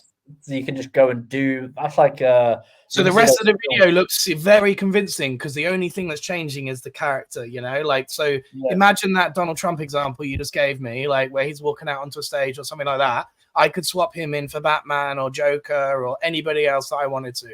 Yeah. And it could have exactly the same look and feel as the original video, except for that character's now whoever I want it to be. Yeah. But yeah, I know the one you mean, where the rapper comes out from the side door and he's like, I think it was like but that one's called Viggle, and it's kind of not convincing. It's kind of like an anime, like, you know, you can see where it's the difference. This Wonder Dynamics one is like Hollywood Marvel level CGI. Yeah. But I remember when you first showed me one of your images, and the first thing I picked up on was like the reflection. And I instantly told you, I was like, that's a really good job. And like, you're like, how do you know? Or like, and I was like, and you were like, oh, I'm glad you spotted it. And I could just tell off the reflection of the can or something, whatever you showed me. And I was like, small things where you can just see if it's legit or not, or like how, not legit, but how detailed it's like being put through, or like the prompting it's being put through. It's awesome to see those kind of images.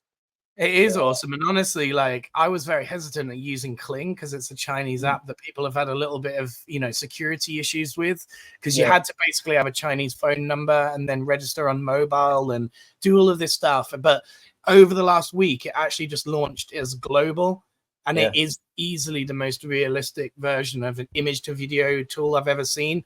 So given like a screenshot of us talking here, I could make us say whatever we want.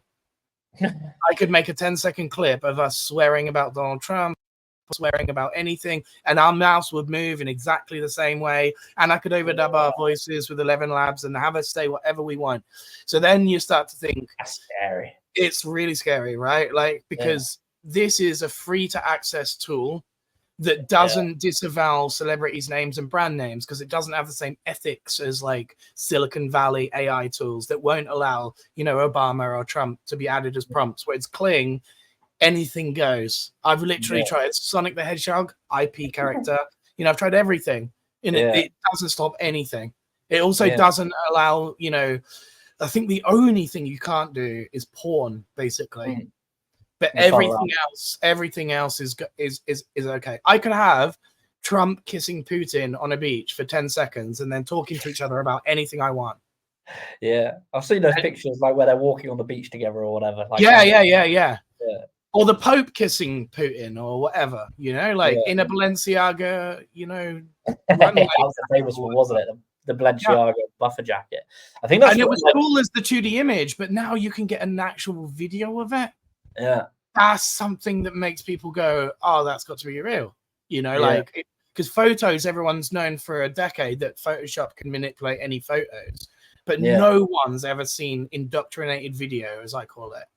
Yeah, like a video that you can, like the videos that I take a lot of attention to now is like where you can change language and it's in the same voice as well, so you can just change it straight to German or Chinese or Japanese, or even something like to a quite slang, like an Australian accent, so still English but has an accent, or I don't know, like Brazilian, like a Spanish Brazilian or Portuguese Brazilian, and to see that stuff's really cool, because you obviously, and like Mr. Beast does it with his videos, so he'll translate everything, and he says that's how he's allowed to get like such big reach. I think he hires like actual voice professionals for those countries or for those languages, but eventually, if I'm sure it would be available that you can just stick it through an AI and it will keep the exact same tone of voice and everything, because I've seen it happen multiple times now, and it's like, wow. Like, so have I. But the thing is with Mr. Beast is he'll never get rid of his overdubbing team, because he's the top 1% of creators and he wants that top 1% of reach. But what that AI will enable is anyone without a budget to do roughly the same thing at a reasonable standard and instantly, you know, like, actually, you know, a little segue back. I've seen Spotify already doing this with Rogan's ads. I've seen Rogan talking Spanish when I was in Spain and listening to a podcast. Rogan started to talk Spanish ads to me. What? And I was like, was it like AG1 and ExpressVPN that he's... Yes, exactly. It was an ExpressVPN ad read by Joe Rogan, but him speaking pure Spanish. That's pretty cool. So they're doing that. And I wonder if X and other people will be on them, because do you know what that means? Global content, bro. Yeah. The first social media platform to embrace that and give a one-touch button to, you know, if I'm tuning in from Korea, read this in Korean, and then the mouth moves in Korean, and I look like I'm speaking Korean, that will change everything. Because then all the content will be global. Yeah. Yeah. Because they do it with captions at the moment, don't they? So you can just instantly translate captions, but actually doing the voice, because that's a barrier to putting it away in your pocket while you're at the gym or in your car or wherever, and you're listening in the background. Yeah, that's like, you'd have to sign up as a creator. You'd have to, you know, I'm imagining this would be the sort of user journey is I upload video of podcast written and subtitled in English to X, and then X gives me the option, if we want to, would you like this translated into every language? I tick that box. You know, and then I'm agreeing that basically my content can be, you know, use the AI mouth feature thing and the language change so that someone in Korea will get suggested my post that wouldn't have ordinarily, because then they've got a play in Korean button underneath the video, and then instantly that's more immersive. But I'm going to have to opt into that, because obviously then my rights are changed every single language that it's changed into. And like, you know, people in Asia are more likely to rip off that video and, you know, download it and do with whatever they want with it and stuff like this. So then it's going to become like, is it worth doing that? You know, is it worth giving it into multiple languages and multiple territories? Well, the answer is if you sell to those territories. Yeah. You know, like there's no point in me having it in Japanese if I can never sell anything to anyone in Japan, I suppose. Yeah. So then you're like, you know, choosing from the options of languages, like, here's the languages I would like this to be dubbed into, you know, Swedish, Spanish, French, German, you know, and then you might disavow all other, like, but then people are going to argue, well, people in Kenya are never going to get the right content, you know, because Kenyan people don't have much buying power. Yeah. So then they're not going to get suggested content in their language natively, whereas, you know, a lot of people said this about AI, honestly. They've said if you're in a good buying power potential when AI is very useful, you're going to get so far ahead of everybody else. When do you reckon has a lot? where do you reckon has a lot of buying power potential at the moment? You normally just think like the US and China and maybe. You know what? I'd actually say that there's a very different level right now to what most people think. Yeah. I would say that America's not even in the top 10. Really? Yeah, because of the regulation and other things that are going to come in. Like, because if you look at like an AI friendly map of the world, USA and UK would be really low on that list. I thought USA would be really high because they're not. Well, they've invented it a lot, but think about it. They've got the most IP and copyright to protect, and lawyers are massive over there, you know, whereas China is like anything goes. Japan is like anything goes. You know, I would imagine that the top 10 countries would be Asian. Yeah. As to AI Pro, like if you just sentiment analysis. Yeah. So yeah, it's funny.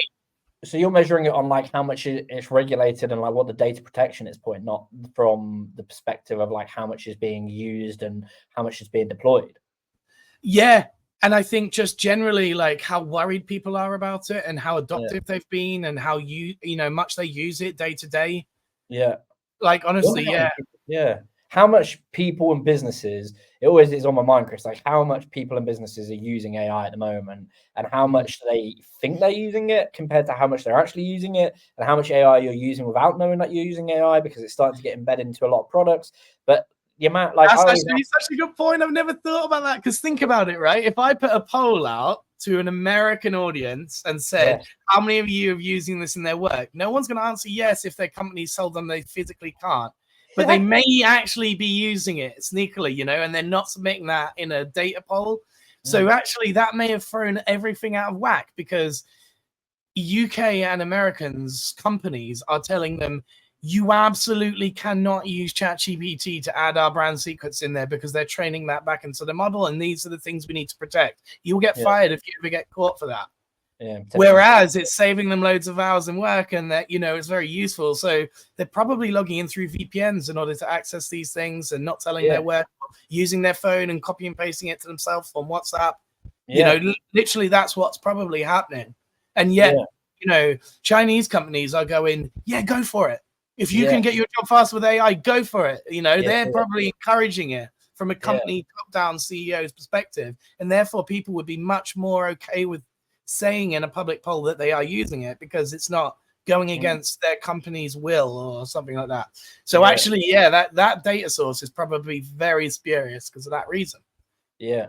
I think there's just so many unknowns about it. Like people trying to, it's why I don't really like the word expert. Like I think an expert is, doesn't exist. It's like perfect. Well, I'm not saying it doesn't, like people have their own opinions on that matter, but I think perfect and experts, I just don't understand that. Those words. These words are overused, aren't they?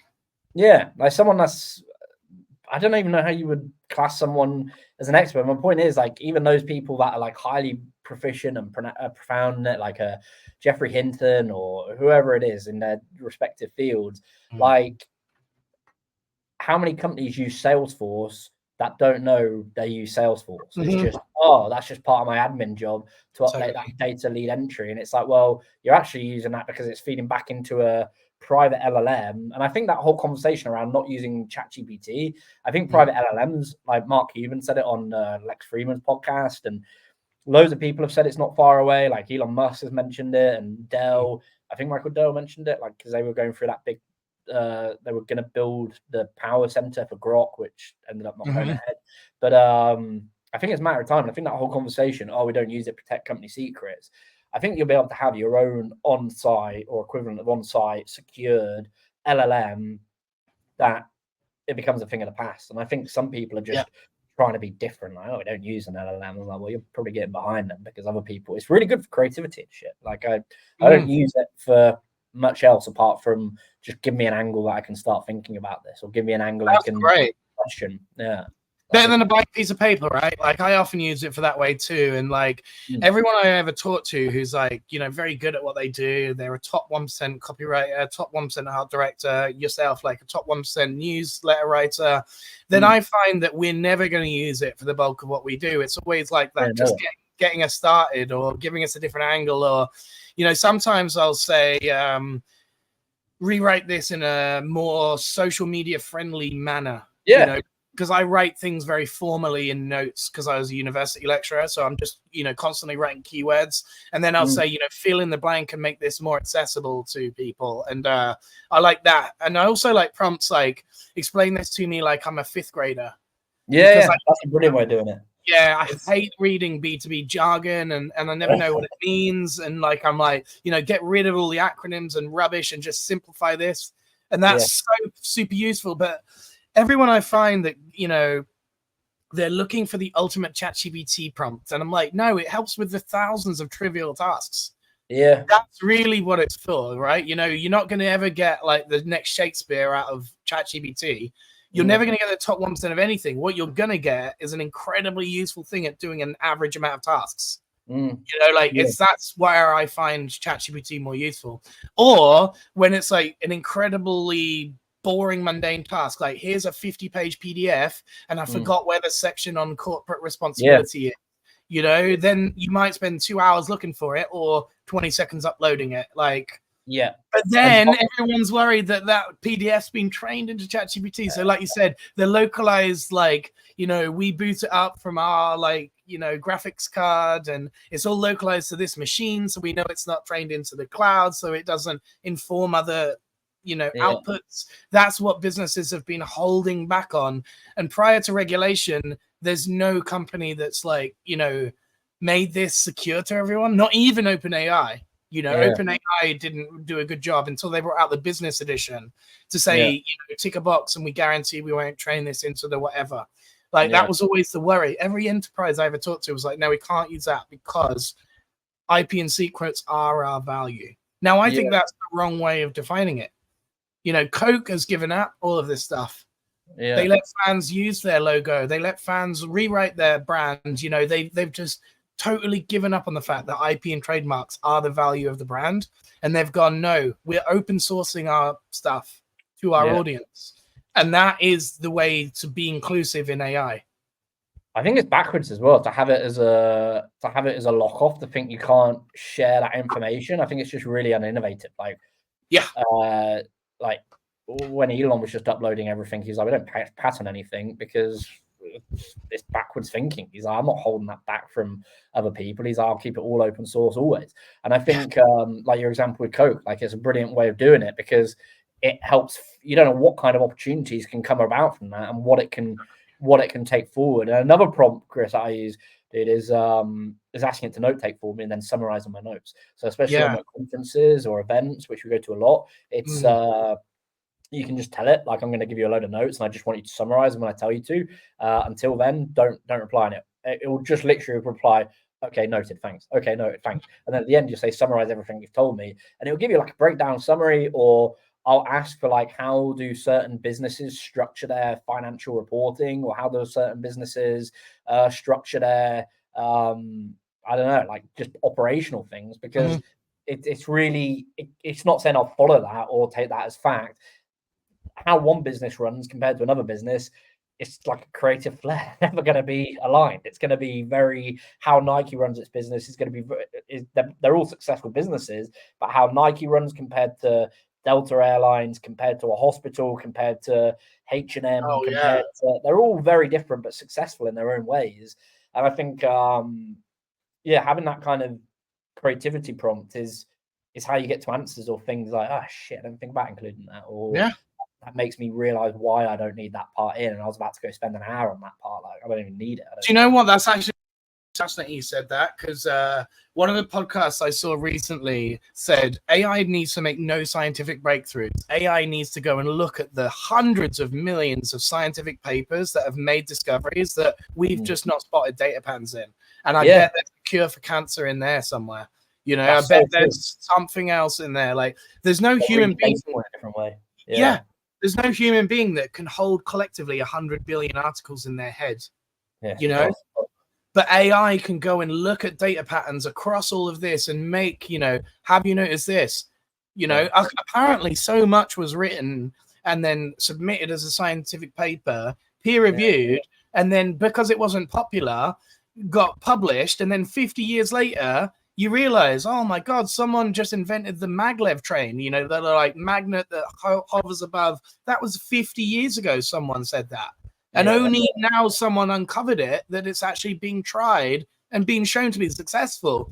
So AI just needs to go back through our history and then start aligning the bridges that we never built between scientific literature in order to get breakthroughs. They don't need to have unique creative ideas and thoughts. They just need to take and compile everything we've already said and done and make inferences across things that we've never done. So yeah, it's fascinating, isn't it? Like, I always like looking at the industries it won't affect as well, to your point. Like, it's a good point, Chris. Like, how, like, two areas I think, the sports, like, obviously it has a role in it, but I can't see you, like, I'm a big F1 fan, or more recently, I'm becoming a bigger F1 fan, and I can't see how you would ever replace one of the drivers with AI. It just wouldn't happen. Like, and it's like a football. No, it's not fun to watch that either. You know, like we've seen robot wars. You know, that's robots against robots, but that's even human. That's even humans controlling the robots. It's not autonomous robots competing.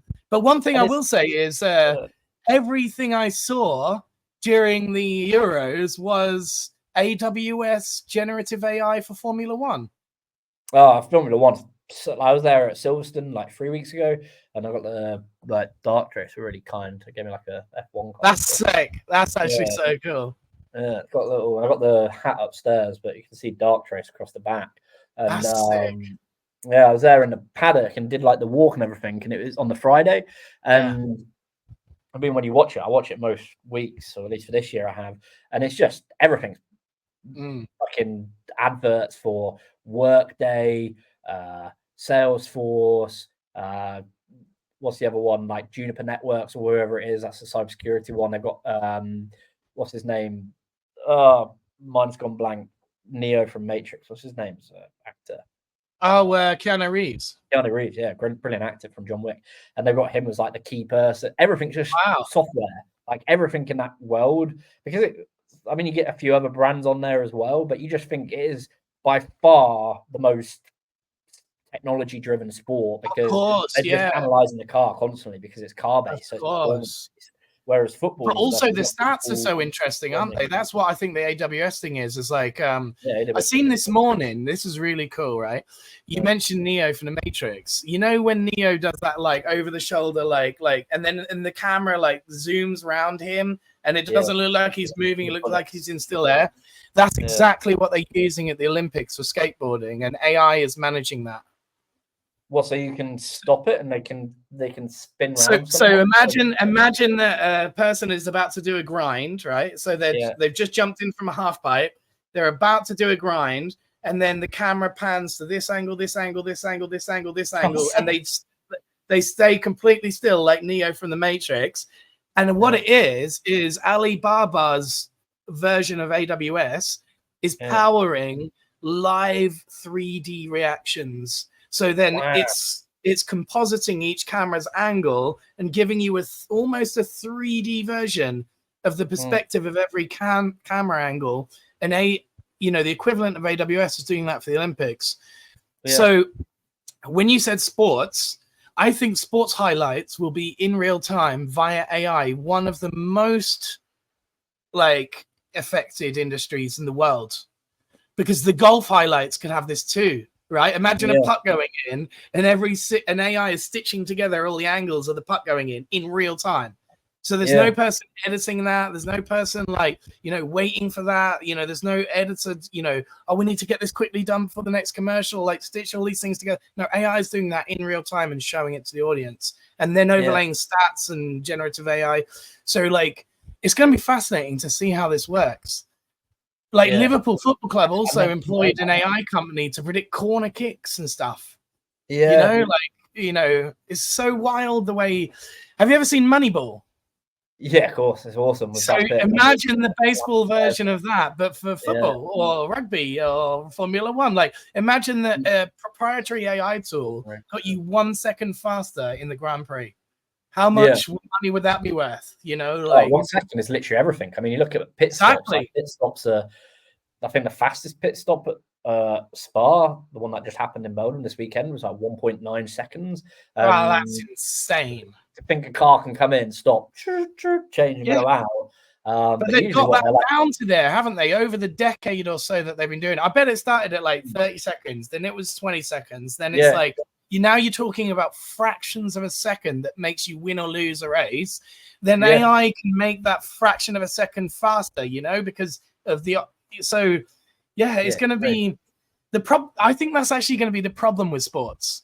Once somebody has an AI that dominates tactics and or things like that, then everyone's going to have it. Otherwise, they'll never win again. Yeah, but it's true, but they regulate it. Like they already regulate F1 because of like guy for Russell. He obviously came first, did really good driving this weekend yesterday, and he got disqualified because his car was actually underweight because they weighed it when he had like 2.7 liters of petrol in it. So you have to be fully cleared the tank, or 1.7, 2.7, and he got disqualified. So he went first to like 25 points for podium. And he did all the podium and everything. It was only till afterwards because they weighed a car beforehand and they realized he had 2.5 liters of petrol in. So he was actually underweight, because if he'd cleared all the petrol out, which you're supposed to by regulation, he'd have been underweight, which meant they would have had to make changes to the car to be able to make it drive. But it's and that took away, you know, imagine how gutted you'll be and like what that does to you as a driver. And you've just pulled off. Like he only stopped once. He was like 32 laps on his hard tires. It's incredible. And you think what was it, 37, 32, 37? And like just how proud it is. But you're going to see it come to football, NFL, example with baseball, with I think it was the Oakland Raiders that they were doing, and then he got the offer to go to Boston Celtics or whoever it is. Happened in the marathon too. Someone used this new tech that made them run like 30 seconds faster in the marathon, and then they said, look, we can't have this because no one's ever going to beat it, and we're going to ban this shoe. So then they disqualified so crazy. I know, it is, yeah. It's like a basketball shoe being invented that can make you jump 5 centimeters taller or something, you know? Everyone's going to have to use that shoe, but then if you don't, they're going to have to ban it otherwise. It's like, you have to, so it's fascinating, isn't it? Because I think, much like the education system is going to be tried by AI, all sports will have their version of, oh, they're cheating. How do we prove it? You know, it's like the Olympics and drugging. Like, it was... For a decade, we tried to prove that Russia was cheating, and nothing came forward because they were so good at hiding it. Then it turned out they were giving their gymnastics like drugs to stop their breasts growing if they were female and stuff. Like they were doping in a way that couldn't be caught by the doping associations, and they were keeping it all under the wraps. But then they won for a decade straight. Yeah, then everyone, so it's wild. Like everyone's gonna have to do this whole. How willing are you to scrape the bottom of the barrel by using AI? And then everyone else is going to have to play catch up, or they're going to have to start calling it out and saying, no, this shouldn't be possible. Like, you know, because things will start to look fishy. Yeah. And how start to go, how is this record being broken? And this guy's not even done half the training I've done or whatever. It is bad. It's weird that you get like, what was it? Like that guy that broke the 7-minute record for a mile or something, and then as soon as he did it, like 5 people did it like within a year after him or something daft. Like everyone else started beating it, and now obviously it's massively down since then. But like people thought it couldn't be done before then, or was it the 5-minute mile, whatever it was? And the 4-minute mile, I think. 4-minute mile. And but you know, actually, there is a weird like side on like societal thing. Like it's so strange you said that, because I was scrolling through my Instagram feed at the weekend, and I literally saw a 7-year-old Chinese boy with his backpack on doing a double backflip. Yeah, that's nuts. And you think, when I was 7 years old, there was probably only a handful of people in the world that could do a double backflip. But because this kid is so confident and seen so many hundreds of free YouTube tutorials on how to do this, then now he has the confidence and ability in himself that A, it's possible, B, I've seen someone else doing it, C, I know how to do it, and now he's doing it, you know? So there is that knock-on effect of like, once someone's shown how they can do it and they make a great tutorial on how to do it and it's free for you to access, then it's actually meaningfully possible to you, you know, because it is a mental block, most of this stuff. It's not like a physical block, it's a mental block. Oh, that's not possible. You know, Tony Hawk, when he did the 900 twist, then there's 10-year-olds doing that now. 10-year-olds can do it 900. Exactly. When you break that thing, and I was just looking at it now, like when that when that mile was broken, and now it's like down to like 3 minutes and 26 seconds or something, and it's just like, and afterwards it's just a wave of people that are able to beat it. You just think that's nuts. Like the record here is showing 3 minutes 43 seconds or somewhere around there. That's rapid to run a mile. Yeah, like it's look up now. Actually, what's the furthest distance ever thrown by a javelin? Because I think there was a story there as well where they changed the shape of the javelin, and now you can't get anywhere near the actual record. I read that it was like 115 meters or something like that, and like everything now is like 96, 97. So like there was a particular Olympic Games when they had a special grip or like a special weight of javelin, and then that got banned, and now no one will get near that record as far as I understand. But again, I don't know if that what I read was true or yeah. What does it say? What is the longest? Oh, 98.48, 1996. Yeah. Holds the women's world record at 72.28. Yeah. That was as of 2017. I just remember reading something about like changing of the javelin, you know, like because of the javelin distance. No, of the like thing it's made of. Yeah, Oh. like the actual like, you know, metal material it's made of. Yeah, like there you go. Bringing it back down to earth, because there was a point where they were throwing it further than the actual thing, and then it got dangerous. So then they changed the javelins. Oh no, this is the history of the javelin. Oh, that's cool. But yeah, still like they were basically throwing it further than the 100 meters, which is the, you know, the actual thing on an Olympic court where it's in bounds. Someone threw it further than that and almost speared a judge. And then they said, we can't have it going this far. We need to tone this back a bit. And so then they just got rid of all those records, you know, that were 100+ meters, and said, even though you threw it that far when we allowed this, and that was, you know, seen as the right tech at the time, this is no longer going to stay in the record books because it's not fair for everyone else to compete against that, because this one can't go as far. They limited it. It is wild, like how much you have to change things and do things because of like how it's like that whole thing with males entering as females at the moment, and they're saying because it's like it's not the right thing because they're breaking all the records. And I remember loads of them, like that famous swimmer spoke out about it and was like bullshit, or it's not fair because I just physically can't beat someone. I can't remember what she said, but she's done episodes with like Joe Rogan, and I remember basically saying it was so daft, like how she was supposed to. And if you think about it, that's also technology influencing, because that sort of sex change wasn't possible 50 years ago. So like in the same way that the javelin gets faster or the Formula One car gets more efficient or whatever, this is all sport being affected by technology in one way or another. You know, whether it's genetic changing, whether it's engine changing, whether it's flight changing. You know, the football doesn't curve as much as it does anymore. You know, because they've put micro holes in it, and the golf ball as well, more aerodynamic because it's got these micro holes in it. But I remember as well, like there was a particular golf ball invented that would fly much more efficiently than every other golf ball type. I think it was a certain brand of golf ball even. So then every pro was using, you know, the Flight 50 golf. I'm just making this up now. Like, can't remember exactly what it was called, but and then like esports, which is all technology. There's these keyboards you can buy now, which means that, you know, when you touch a key, there's no lag time between the button being pushed and the key being pushed.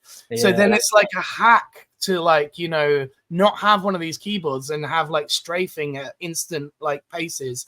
It's almost like, you know, the scroll on a mouse, you can use a scroll button to basically fire a weapon like this. But look, mine's an infinite scroll. Look. It's just scrolling on its own all the time, man. Yeah, like it's an insta scroll. Like that's not on every mouse. Therefore, it's a cheat. You know, if you've just got a regular mouse and you're trying to compete against that, no way, no chance.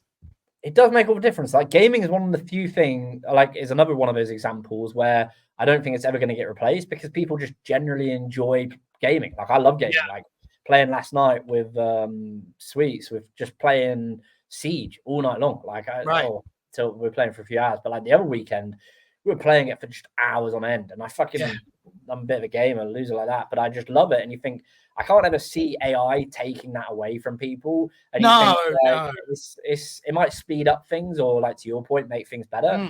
But I just can't see someone saying, well, we've had this. That's actually gaming's a great analogy, because AI gaming characters have been around since, you know, gaming.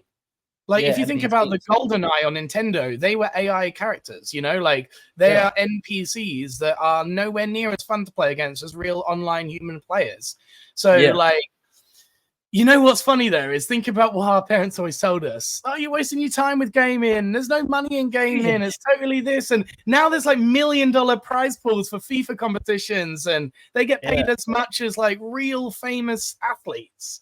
Yeah, well, look at this, bro. Like, look at all the famous influencers, or not influencers, like YouTube stars that are going into divisions. Like Logan, I don't know about Logan Paul, but KSI, Speed, even Mr. Beast, he was on Call of Duty before he started his videos. If you look at his page, they all came from that background of gaming. Like, that's where they were. That's all he did, was try different games. Ninja. That was his whole content channel. Yeah, and even Mr. Beast, like his first 30 uploads or 20 uploads, they're just him playing COD, like him just voiceovering. And you just think, and I just remember KSI. I remember the first video I saw of him was when he opened like Ronaldo in a pack, and he went, "Oh my god!" Threw his chair out, and like, like, gaming's massive. Like, I think it's, and I think with like the new GTA coming out and the new games, like what you can do in them, and like how people are aspiring to be that, like you said, esports and stuff. Like Verstappen, the whole reason apparently he was annoyed last weekend is because he was up till 2 a.m. and he was on Twitch. He was streaming a race day of some sort, and you think he's got to be on a fucking F1 the following day with like 350,000 people. There he is at the Hungarian GP gaming till 2 a.m. It's like, well, think about what gaming's going to be when we've got ChatGPT built into every character, bro. Yeah. You remember when we used to play things like Tetris, and then it got to be like real games, you know, like first-person shooters? I think it's going to be like black and white TV to color. I think every game prior to having generative characters in that can say anything to you is going to feel so different to the stock lines that GTA 4 characters had. You know, the 10 things they'll only ever say in these exact same scenarios. And that's programmatically built in. You know, so this character will say this in this scenario, and then you've got 10 versions of that. Versus the ChatGPT where it can say anything at any time in any place. That's going to feel so much more immersive than pre-built characters, that it will seem like all games prior to that will be like black and white TV. You know, they'll seem rubbish in comparison. So I'm a little bit worried about that, honestly, because I am already addicted to games and they're about to become a hell lot more immersive, you know, like, so people that don't understand like how much more immersive they're going to become are going to definitely get stuck in that. Like, I think gaming's a relaxing. I also think it's a great hobby. You know, it gets you socializing and stuff. So I've always been pro that, but it's about to get its TikTok moment, you know, where it's the infinite scroll and it's the infinite, like, because you could play the same game like Skyrim over and over again and never experience the same thing twice. That will be so different to, you know, completing a game and then every time you complete it, it's the same way in the same. Different to like playing like Last of Us 2 storyline, and then it's done. It's like, exactly. Well, sell the game. Like, you know, now you've got like even that new one coming out, Star Wars Outlaws. It's so you can travel to God knows how many different planets and like around the Star Wars theme. And you think it's the start of that thing where you can stay in a game and just constantly explore and constantly do new things and do all these. Do you reckon it'll come into the real world? Like, do you see it coming into like what you mentioned with the NPCs and stuff, like coming to airports or like assistants? Yeah, I think through augmented reality, like things like this, or, you know, actually much less bulky things than this, you know, just actually stuff. Yeah, the Quest 2 or something like that. I don't use it that much, honestly. Like, but I'm imagining that, you know, Google Glasses. Yeah, awesome.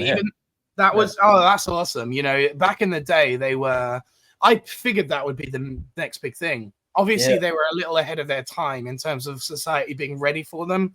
Yeah. But like that overlay of real life and augmented reality feels like the way, you know.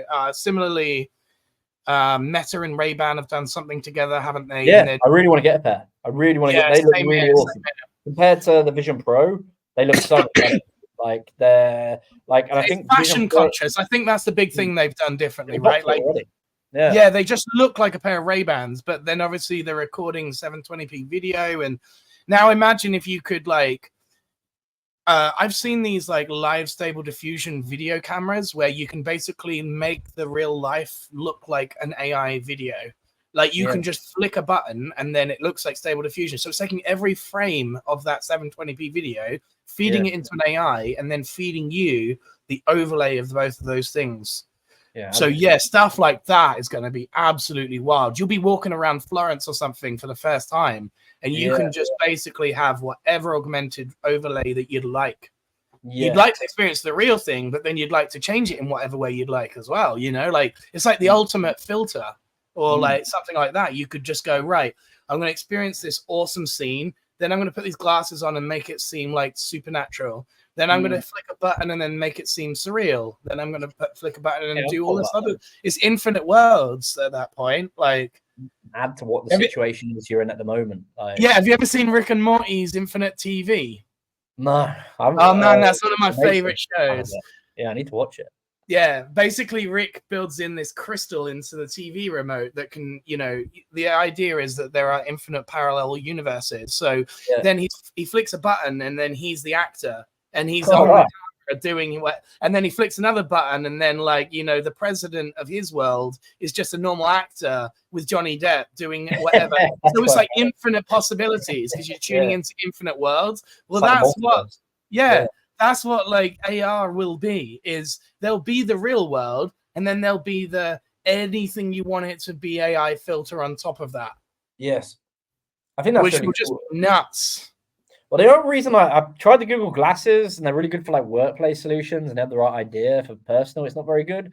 But like the Meta ones I really want because of the update that they're doing. I mean, my concern is I don't really have much concern with them because they're open sourcing everything. And I think it's a Llama is actually open source. So it's basically the X of social media. It's the only one that's actually showing the model weights and releasing that stuff. So I won a lot of my trust with that, like, and it's winning a lot of my trust with that to show that they're being very transparent with what they're building, why they're building it, the models, the weights. Man, isn't that so crazy? You said earlier, and I said earlier, we both deleted our Facebook account because we didn't like that platform, and yet Zuckerberg is winning us over on the open source AI.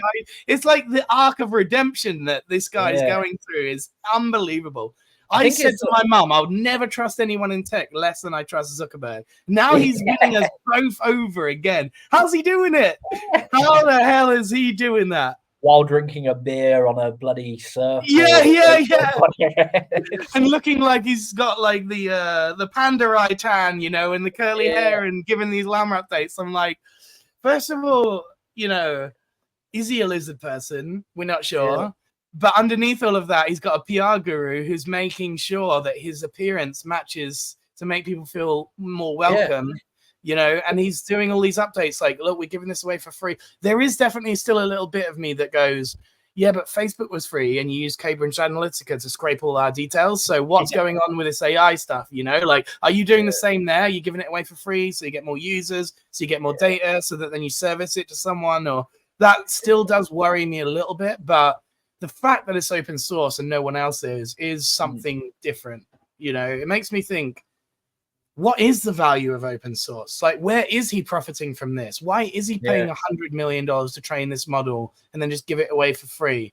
Is he seeing the new model as you don't charge for the underlying training, you charge for the things built on top of it? Because Facebook never charged its users, you know, so maybe he's just seeing a different business model to all of this. I honestly don't know. It's really hard to know the true intentions of it all. Yeah, what they're doing with it and like everything, because it's all been stopped at the moment, but it's happening in US, so you can use it now. Like, so that's why I wasn't I don't know if I'm going to get the Meta glasses, because the regulations here have stopped them using the AI element, because Isn't that essentially crazy? you'd essentially be able to look at like the Eiffel Tower and say, give me a breakdown. It will pop up a speech bubble and explain it to you, either through visual Right. or through hearing. And if you look at a menu, it instantly translates it for you fairly accurately. But obviously it's coming to your WhatsApp and it's coming to your Instagram. And there was that funny feed that someone posted on X, like, and they were using it, and they said they basically prompted it to tell them about something about the election and something about Kamala Harris and Donald Trump, and it refused to answer, and then they rejigged the thing, and it answered the question. But all that kind of stuff, I guess it's because it just increases usability. Like, I love WhatsApp, and WhatsApp's owned by them, and you think, well, Facebook, I just looked at it, I was like, I'm already using Instagram, I'm not getting any value out of Facebook. So I think it changed my perception. Like, Facebook, I just don't think I'll ever use again. I just didn't like it. Isn't that so shocking that we're going to get inferior products in Europe because of GDPR? They're going to have features that we can't use because we're going to not have that ability. That's going to make American companies either not bother or just furious, you know, because their global market share is going to dry up if that's the case, you know.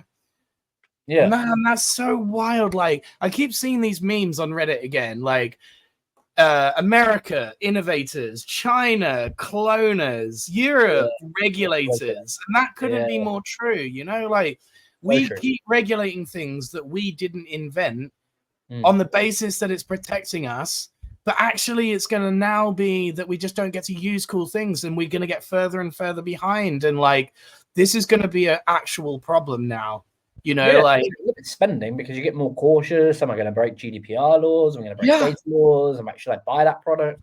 Like, how am I going to get around it? And it creates a lot of problems for startups. And honestly, Chris, like, I was speaking with Steve, generally very heavily weighing up the option of, or the viability, the potential of moving to America, because you just think, you can't do anything here, or you can, you know, theoretically. Like, what you see over there, everything we do, from customers, from insights to all the news we get, it's all American based. Like, I don't get much from the UK. Like, I might occasionally see a new startup, or one of the fintechs, as, you know, Monzo or Starling or whatever's raised $1 billion or whatever it is. But for the actual innovations, they're not much happening in Europe. No, there's really not. And there's a reason, obviously, you know, like, there's so much talent in Europe that there's no way that they wouldn't have more unicorns if it wasn't for stuff like GDPR. So I've considered it too, mate. Like, the way to go for me would be Japan, actually, because Japan they've ruled that all AI training is okay. And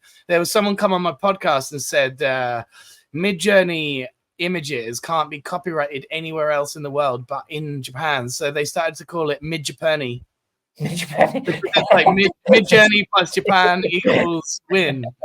So, like, you know, unless I start to VPN tunnel through Japan and pretend I'm a Japanese citizen, there's no way I'm going to be able to claim copyright over any of these images. But I wonder, you know, like, MidJourney. Exactly. Imagine that someone in, like, South America who could contribute a lot to the local economy decides instead to move to Japan to take their expertise there because they're more friendly about giving them rights as an AI digital artist. Then what is going to happen is Ecuador, or wherever that person was from originally, they're going to start to see, oh no, the economy's tanking because we're stringent on our, you know, data protection, but then we're losing all of our most talented 1% of, like, tax contributors. You know, this has happened in many different countries. Yeah. You know, Germany's seen an exodus of their top talent too. A lot of countries are seeing an exodus of their top talent. And in America, in COVID times, like Rogan, the person we watch, he moved over to Texas, you know, and taxes, you know, Florida. A lot of these places that are in California, they're no longer in California. Like, Miami's a big one too. They moved to Miami, and this is, you know, seen as beneficial to millionaires that make tax because they can save 12% or whatever. That makes they can save more of their money. But that means that the local California economy just lost all of that person's expertise, their value in tax, their contributions through employment, and all these other benefits. Like, so then it might be that they go, oh shit, we need to stop this from happening. You know, it's not good enough to stifle these people. We need to encourage them. I always thought this about when I was a university lecturer. They make it so hard in the UK for people to stay here after they've graduated, but wouldn't they be exactly who you'd want? You know, like graduates, talented individuals. Yeah, they're much likely to be higher taxpayers if they've got a master's degree than if they don't. So then to make it impossible for them to stay is such a dumb idea, because then they'll all take their talent from our university back to their country and start contributing a lot more there. You know, like we should offer them incentives to stay here as graduate programs and whatever. But we've never done that. We've always gone, come here, use our education, and go back to where the hell you came from. That's been our attitudes to that for decades. And otherwise, we could have had the top, you know, American AI talent here. We could have had all these people, because they all come and love university in Britain. They all love, they come to Cambridge, Oxford, all the, you know, red bricks. And then they just go back to wherever they're from, Boston or, you know, New York or California, and then contribute billions to their society. And we see none of those benefits. But again, like England's ruling of regulation hasn't been that kind on them. They would rather stay here for the tax in our little tax haven islands, you know, like. I don't know enough about that topic. I just think people, like I was being told, like how people from Asia send their kids here, learn everything from us, and then go back and take it back to their side of the world to understand it. I think it's a smart. And there's no stopping that. You know, some people will say that whether or not you encourage them to stay or not, but by literally going, you're going to now be taxed more than the average person because, you know, you're not making any benefits for them, is what we do. Whereas you could give them some incentive, and if they were, you know, tempted by it, then more innovation here. But they're not going to stay if there's no, you know, good regulation. But this is one of the weird side effects of pro-Brexit people, you know, is AI regulation in Europe is going to be totally different from us. And I've actually noticed that lots of American companies are setting up base in the UK rather than in anywhere in Europe, because they know that their regulation will likely be more strict than ours. And so they need a European basis, and they're going to use us as a headquarters. But that also means every single person's top AI talent will move to London the minute that the EU regulation is worse than London's. The minute. I think a lot of people move to. I'm amazed more people haven't left this country already. Like how, or like more big businesses, from what I've heard. Like how different changes in taxes and what they're bringing, and like even you probably saw it as well, like the filing for HMRC. It like went up by threefold. You have to pay like £13, like confirm your accounts. And this year I paid £36 or something. Like it was a ridiculous amount. 39, £36. It went up from 12 quid or whatever it was, but it was like triple the amount. And you think, like if all those things happen, you look at the US, and I just think that place has got it locked down. As well. Like Japan's an awesome country. I really want to go back.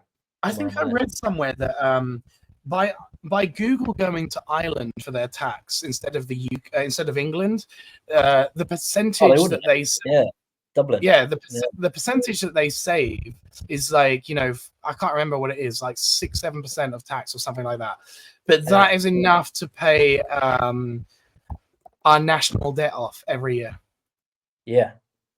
That's one company's one tax. Now, I used to read all the time, like, oh, you know, benefits are the reason this country is going to hell. You know, all these people claiming benefits. 1% of Google's tax per year could pay for everyone's benefits for the next 100 years. That's what I mean by, like, journalists love to obfuscate the truth. They go, here's who you should blame and why you should blame them. Yeah. And then that makes big, you know, like headlines like, oh, the reason is because of immigration. The reason is because everyone's on the dole. Everyone's lazy. Everyone's this. No, the reason is because Google left London, went to Ireland, took that 5% of tax with them, and we lost out on all of that money. One company, 1% more of tax, and that would pay for all this. I think we're just fucking addicted to debt as people. Like, it's scary. People just seem to countries, places, and like Google are building that big building. It's incredible to what I've watched it go up over the past 2 years, because whenever I go down to King's Cross, you might have seen it as well. But the big building Google are building on the back of King's Cross Station, it's insane. Like it's Intel Ignite's offices are near there in a WeWork. The current Google's across the road. You got the shared offices, and then you got the big Google building, and it's like this beautiful multi-tiered, like beautiful building. And you just think like, but at the same time, like I always think you shouldn't pay more tax than you're legally required to pay. Like, and if I you can, agree. if you can avoid I that, agree with that too. And that's, you know, corporations, when they've got a global presence, will never pay more tax than they need to. Yeah, I don't That's see the thing is, yeah, they wouldn't have set up an island if Ireland didn't offer them more tax benefits. Yeah, exactly. That's literally the reason they're there. I bet there's nothing for them in Ireland other than that, honestly. They'd have been anywhere. They'd have been in the Seychelles if they'd have offered that. They'd have been wherever offered it, you know, like, yeah. And we miss out on so much innovation because of that, because we are so like, what's the word? We're pretentious, you know, we're so old school. We're so not thinking with the times. And hopefully, you know, this new government does something about it, but I haven't got confidence in that either. Yeah, with Labour, with I saw Rishi having an interview with Elon on stage, asking him all these questions, and it was as though like it was just talking to a mirror. Like Rishi was just repeating everything that Elon said, but nothing was going in. You could see it. You could see like, oh yeah, you know, everyone should be worried about AI, and you go, yeah, everyone should be worried about AI. It's like he's a parrot repeating someone's stuff, and I feel that way a lot about politicians in general. I'm like, you can have the world's expert in something, tell them you need to be more careful about this thing, and they just still think about their own agenda and their party's agenda. Really bad. It's so bad. When you look at where their backgrounds are from and like how they got there. I'm not saying all of them. I don't know enough about the different MPs in Parliament and different things. But you look at it, and I think Alan Sugar's book, he mentions that he's brought on, and I think it's a common story that he writes about it in his book, which I've read. It's a brilliant book, and he writes basically how he got brought into the cabinet as a business advisor. And he said he had to leave because they just didn't do anything and they didn't listen to him and they just wouldn't action things. And he's just like, well, I'm just caught up in an internal game of egos here. Well, that's the message I got from it. I don't know exactly what he said, but you can read it in his book, and it's you can type the story in, and it's fascinating to just, you wonder what happens, and you think like you almost need someone that has experience running a business from growth right through to high profitability, and you'd probably get a much more hand and fist, like, I don't care if you don't agree or disagree. This is what we're doing, and can actually answer questions with a yes, no. Like, can actually say exactly. we're doing it, and this is what we're going to do. Not beat around. It's like, I'm a comedian. Tell me a joke. I'm a politician. Now imagine you. Right, last thing I'll say before we close out. Imagine you were in my position 6 years ago when you were a university lecturer and you were teaching a creative subject like music. And you were being told, oh, people need to pass written and verbal exams because how else do we measure their musical attributes? And you were being told this by an education secretary that had never worked as a teacher. It's a joke. Imagine how you would feel in that situation. So then I say, like, I'm just out. Because even though I trained for 6 years to become a creative university lecturer, and you're telling me without any music background, without ever being a teacher, here's how you can do it, and there's no other options. This is your syllabus. If you deviate from that, you'll get something called performance-related pay, and then we'll actually decrease your salary. Yeah, it's daft. Have you seen the picture of the three people that are health ministers, and it's like the German health minister, is it, or the Belgium, and she's just there. Oh, it was our health minister, wasn't it? It was our health minister. Probably. And she was there having a cigarette with a pint of wine. And she's just like, and she's got obviously a bit of overhanging belly, and it's just like, how the fuck are you our health minister? Yeah, right. It's like, you are not sending the right message there, and I think you got picked up. Any given doctor would know that, you know, let alone the thing or the person in charge of giving budgets to doctors. You know, that's the thing I've never understood about government. Actually, if I was going to change university, there was one called SAE. It's a private university where they don't have to have lecturers that have got master's degree. And guess who were the actual lecturers? It was Dr. Dre and people like that. Like Snoop Dogg was a guest lecturer, you know, because they have had a real hip hop career. They've had a real music career. You don't need any background. You just need to go, how many platinum albums have you sold? You know, it's not about whether or not you can be a good teacher or whatever. It's like, how good was your career? And therefore, how valuable is your advice? But again, like, I don't know. I'd teach.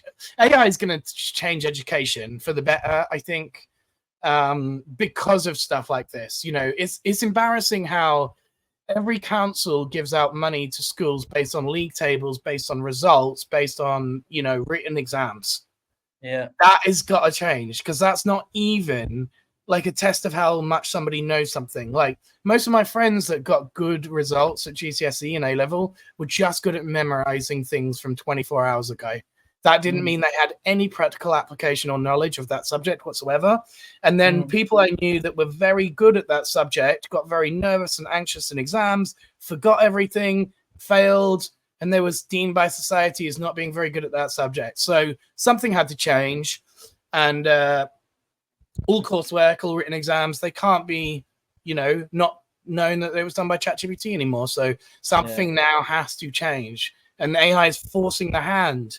And otherwise, I don't think education would have changed. Yeah. So I'm really happy about that. Yeah, we need to have a conversation about that, because that's a whole area where I suck. That can be our next conversation, because I sucked at it. And like, listening, I really want to know, like, what you told me before, like that whole shift from teaching to what you're doing now, and just what you think about it, like from afar. Like, obviously you've had a brief experience with it. Like, what needs to change? Because I think teaching is a big angle where you just can't expect like the old ways of doing things, like answering exams based off general knowledge and remembering things. Like, but everything in teaching needs to change. The salaries that teachers are paid, the amount of time that they have to spend doing resources. You know, everyone thinks, oh, it's a good job because you get 12 weeks summer holiday. No, you go and do a 9 to 5, and then you come home for 4 hours, and then you plan for the next day. Like, my partner is still a full-time teacher, so I know these things. You know, like it's incredibly draining, and it's incredibly intensive on time and resources and stress and physical management and all of this other stuff. Differentiation of lesson planning, that's a really hard task. Like, and yet they're expected to do all this on 30K a year. There's some because you look at, like you're saying, like one of my mates' missus, she was telling me, like, several people have told me, and I bet your partner's the same, that you're working on Sunday evenings to do marking, and like you've got to wait, you've got to be there dead early, you got to leave at 7 a.m. so you're there for roll call and stuff. Like, then you got to mark in the evenings, and then you might get a Saturday off, and then you get a holiday, but a week before you got to start planning. And and every year you get a new class, and every class you've got every type of personality. And like, my missus deals with autism specialism, so there's a lot of physical stuff that has to go on. You know, you have to physically restrain some of them. They've had broken noses, broken jaws, broken eye sockets. These are kids that will lash out or not given the proper guidance and training. And so it's a lot. You know, I'd say teaching is one of the most stressful jobs in the world for 30 grand, because it's so much more than just your salary. You've got, like, you know, my mum was a teacher for 30 years, and she was also the mental health coach, but she was voluntarily that, so she didn't even get paid more than that. And she used to have kids coming up to her all the time saying, I've been raped, I've been bullied, I'm getting bullied by my parents. Then you have to deal with all of the, like, trauma therapy and stuff, and that's on top of your teacher's day, and that's not for any more money. You know, like, it's really, I would say, you know, only firefighters and policemen deal with more stress for the money. They're the only two jobs I can genuinely think that people put up with as much trauma in their day-to-day world. And you know, everyone thinks that teachers should be what gets us to the next level, but society doesn't deem it or give those people any rewards, any pay, any, you know. So something big had to change in education. Honestly, if it was down to me and I was running the government, I'd make all teachers be on 100K a year, because then the people applying for them would actually be really good at what they do. You know, you actually have an interested workforce, like people that are actually, and you would rate the bar on. 80% of teachers working right now wouldn't get into that job. Because they are just trying to get those summer holidays, you know, get an easy paid job or whatever. It's not. They find out the hard way that it's actually a really hard job for the money. But so many of them they've never even had a career, you know, Yeah. like they've just Well, gone teachers straight are from quite young. uni to teaching. Yeah. Yeah, they're quite young and they come into it quite hot and like That's controversial. I know people are going to be mad at me when they hear that, but like I think minimum 10 years in a career before you can teach. Minimum. Really? Minimum. I don't Yeah. know. I don't know how the ins and outs of it works. Like, how do you? Because some people are in it definitely because they just have a passion for teaching. Yeah. Or I imagine quite a lot of them are in there. Like, people know they probably get told about it at uni. And I've had a few not mates. I've had someone that with a PR company. He was telling me the other week in London how he left that job to become a PR consultant, the role he is now, and because it was just like intense hours, intense things, and everyone I meet just says how intense it is, but how rewarding it is. Like, it's oh yeah, it's incredibly like rewarding. Yeah. That's the counterbalance to all of it, is like, you know, my missus doesn't do it for the money. She does it because of how rewarding it is and how much she sees her pupils progress and stuff like that. But I think that we need people to do it for both reasons, you know, because of the money and because it's rewarding. Like that would be the ultimate way to do it. But yeah, sadly, like public education will never be that rewarding, but private education is very rewarding, you know, in terms of financial gains. Like as soon as I stopped being a music technology lecturer inside of a university and instead became a Logic Pro certified tutor, I went from 35 grand a year to £150 an hour. Whew, that's a big jump. Just so it's 4 times more to go private, but then you have to find your own students, you know, then you've got liabilities and insurance of, you have to set up your own company, and it's a lot more risk. And so it's like the difference between being a talented employee or a freelancer. You know, like that's the same sort of thing. A talented employee will not be paid overly much, but as a freelancer you could earn a lot more, but then there's a lot more risks that you have to find the stuff and, you know, constantly be getting out there. You have to wear every hat. That's what I say. You have to be your own marketer, your own account manager, your own business dev, your own everything in the freelancer role. Whereas an employee, you just have to be the employee. Yeah, you do get rid of a lot. Like I always say, like, you'll know this as well, Chris. The number one thing is running your own business. You just have to be able to put up with a lot of stress at times. You just have to put up with things that you don't want to have to put and a lot of time wasters, right? Like I've tried to get rid of those guys over time, because I'm like, I don't think you realize, you know, every half an hour I chat to someone with no budget is me not billing client billing time. You know, we don't have a whole team of people working when I'm away. No, you're taking away client time from me personally. There's only 2 of us. That's what I say in the beginning of every call to these guys. I'm like, look, can we make this really snappy? Because we don't do this ever. You know, we're not a typical agency. There's not a whole bunch of people like doing my work when I'm away, like an agency model, because the CEO doesn't do anything in an agency these days. They just go and do talks. They just do, you know, like introductions to the business. They're not involved in the business in any way, shape, or form these days. Whereas I say, look, we're a completely different outfit. We're 2 co-founders, and every minute you take away, you're taking away from us doing valuable client work. So then they start to realize, oh, you know, I really appreciate that. And then they stop. Like I told someone as well, I said, look, you can have a 15-minute conversation with me every week as part of this ongoing thing. But any minute that you book outside of that, we're going to charge on a per hourly basis, and you're going to have to raise a ticket. And then I'll answer 24 hours later. And guess what? All those tickets dried up, man, because as soon as they had to pay for it, it wasn't important to tell me anymore. And then you realize, oh, it was never important in the first place. They just wanted to have a chit chat. Yeah, and you've actually probably done them a favor as well, because I'm thinking, well, I haven't wasted my time, and I can actually find this answer out with what I'm already. It could have just been an email. Yeah, you know, that's the typical meme. It's like this meeting should have been an email. Yeah, I find that so much with client relations. Yeah, it's whenever a client wants to chat, it's more about, because they don't actually have that in their day. You know, it doesn't matter if they take 20 minutes out of their day, whereas they don't value your time at all for that. So then I just said, look, you can have this ticketed support thing, but you're going to have to pay every time you raise a ticket. And then you instantly find out whether or not it's valuable enough for them to do that. And it's never valuable. It never is. It never meets up to what they want. Which is unless it's an emergency fix, you know, and then they're willing to pay for it to get done, because that's actually affecting bottom line. Yeah, and that can change things. So what have you got coming up then? What have you got coming up with the business at the moment? What's next with your courses, what you're doing with the cool things? Yeah, what you got going? Oh, good question. So we had a good chat with people that have come through our training about what they'd like as a progression, because I'm a very data-orientated marketer. I don't like to just invent courses or workshops that I think people might want. I know I take courses and then I go, what else would you buy? You know, like I'm a feedback kind of guy.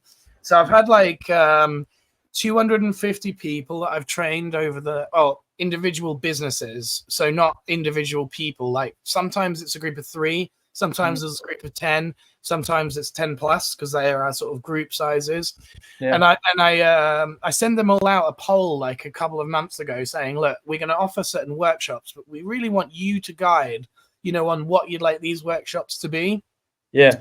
So every time I trained them was just a power hour, 60 minutes, just like teaching them, you know, his distilled information about AI and image creation, for example. And then they fed back to me that they'd like to have AI for social media as a workshop. So that's something that I've been working on. Yeah, exactly. How the two are intersecting. Then there's another load of feedback that's like, you know, we're aware of ChatGPT and MidJourney, but we've got no idea what else is out there. So then I said, okay, we'll do a generalized generative AI one where I introduce things like 11 Labs, Suno, Udio, you know, all the other tech that we use in our workflow that hasn't really made the same mainstream news as the ones that we use day to day. So there are 2 workshops that we're going to be launching this week, actually. And I'm trying to get them out as quickly as possible because Paul, my business partner, is due his second baby on Tuesday. So he's going to be off pretty much. Tomorrow, right? Yeah, tomorrow. So like I'm trying in the background, I'm trying to get him to launch this new workshops landing page because he's going to be off the whole of August on paternity leave. So that's my big thing, is get these live in the timeline so I can control the bookings and stuff, because I can't build things like he can. He's really good at building websites and stuff, so I couldn't overtake this and finish that. I'm just trying to get him to, you know, get it so that it's at a point where it's launchable, and then hopefully people can start booking in and I can just start doing the bookings, because that's where me and him work really well. He's the design guy and I'm the educator when it comes to training and workshops. Yeah, that's awesome. In the future, we'll have to have you both on as well, and we could maybe bring Max into the conversation and talk about it. Because I feel, God, I mean, look, we've been going 2.5 hours already. I know. I can talk to you for hours. Smash through it. It's so interesting. It's but when I talk to someone like you, mate, it feels like 2.5 minutes. Whereas when I talk to other people, it feels like 2.5 days. Like we were saying on the call before we got cut off last time. It's we're just every time we keep bringing something up, like I watched that as well. Like I listened to that. I do that as well. I wanted to have you on. It's crazy. Even the American podcasts, like we're both British and we both watch the same American podcasters. That's kind of crazy how much we've aligned. But again, I'm thinking like, is it accidental? Or was our social algorithms pointing us that way because of our, you know, background and keywords? And actually, I just hard to know, right? I was like, this is fucking cool content. And then next thing we know, we're talking. We had that call like end of last year, and and here we are. It's really cool. It's wild. And congrats on all of your stuff for the newsletter. I'm very jealous of that, actually. You know, that you built such a big newsletter audience that way. I've been trying to aspire to that. Actually, I'm the social guy, but you know, I feel like newsletters have more value, honestly. Like, and they're in you know, email lists. They're very good for stuff like that. So they're handy. They're helpful. It's a long way to go, but it's the LinkedIn one is really easy to build. But the one for the business, we're just going through at the moment. Like, what strategy do we use? Do we use paid acquisition? Do we? Because you can do like really innovative things, or not innovative. You can do really helpful things in Beehive, like buying for subscribes and buying, and like have the whole ad network, so they'll pay you cost per click and stuff. So it's a really fair, both sides ad network. And I want to bring Tyler on. I want to do an episode with Tyler, the founder, and he's just he's so in tune with it all and just like replies to everything, and just really, from what I've had, I've never met him, I haven't had a call with him or anything, but I've just messaged him on X and LinkedIn, and just wow, that's cool. Pretty cool stuff he's doing, like really down to earth guy. I love it when a founder, you know, is still willing to reach out, you know, even though they're very popular now and they're a few years in. I have got some questions though, if you do get to interview the guy, because someone else recommended that platform to me, but then they said they're upping their prices. Yeah, I don't know. And it's not going to be any more value from the platform. So I've seen this as a trend in a lot of platforms, actually. Like Spotify just increased its price. Yeah. And now you're going to get shown ads at the upper price and stuff. So, like, you know, it's almost like they had their golden era, and now they're like, oh, we can get more out of this, you know, and they might lose some customers that way because someone will invent the new Beehive at all the same features at a lower cost. And, you know, that's kind of the way I see TikTok worked over YouTube and other things. They got greedy, right? Yeah. It's annoying. Like, if only the competition for him, if you do get to interview him, is how do you avoid that? You know, how do you keep your old customers as happy as the new ones? Because that seems to be the trick when it comes to platforms like that, is keeping your OGs happy and inviting new ones and then being just as happy, because the OGs see the platform degrading and getting more and more expensive. And they all talk about the good old times, you know, when I used to be able to send 10,000 LinkedIn connection requests instead of the 100 you could send now. You know, like, it becomes more and more restrictive. Yeah, it is really powerful though, man. Like, I suggest you check it out because it's I heard it makes everything else look silly, honestly. MailChimp, MailerLite, they can't keep up. And even if they did increase their prices, I mean, it's not much at the moment. It's like compared to like MailChimp was just extortionate. Like, it was for the data we had, like the amount we were gonna have to pay, and like MailChimp scaling is awful. That's why I didn't choose that one. Because we've got like because you're the same, right? Like, as soon as you go 1,000 to 10,000 subscribers, it goes like massively up. So then you're like, well, I've already got over 10,000. So does that mean we have to start paying $199 a month or $599, whatever it is? You know, I don't know.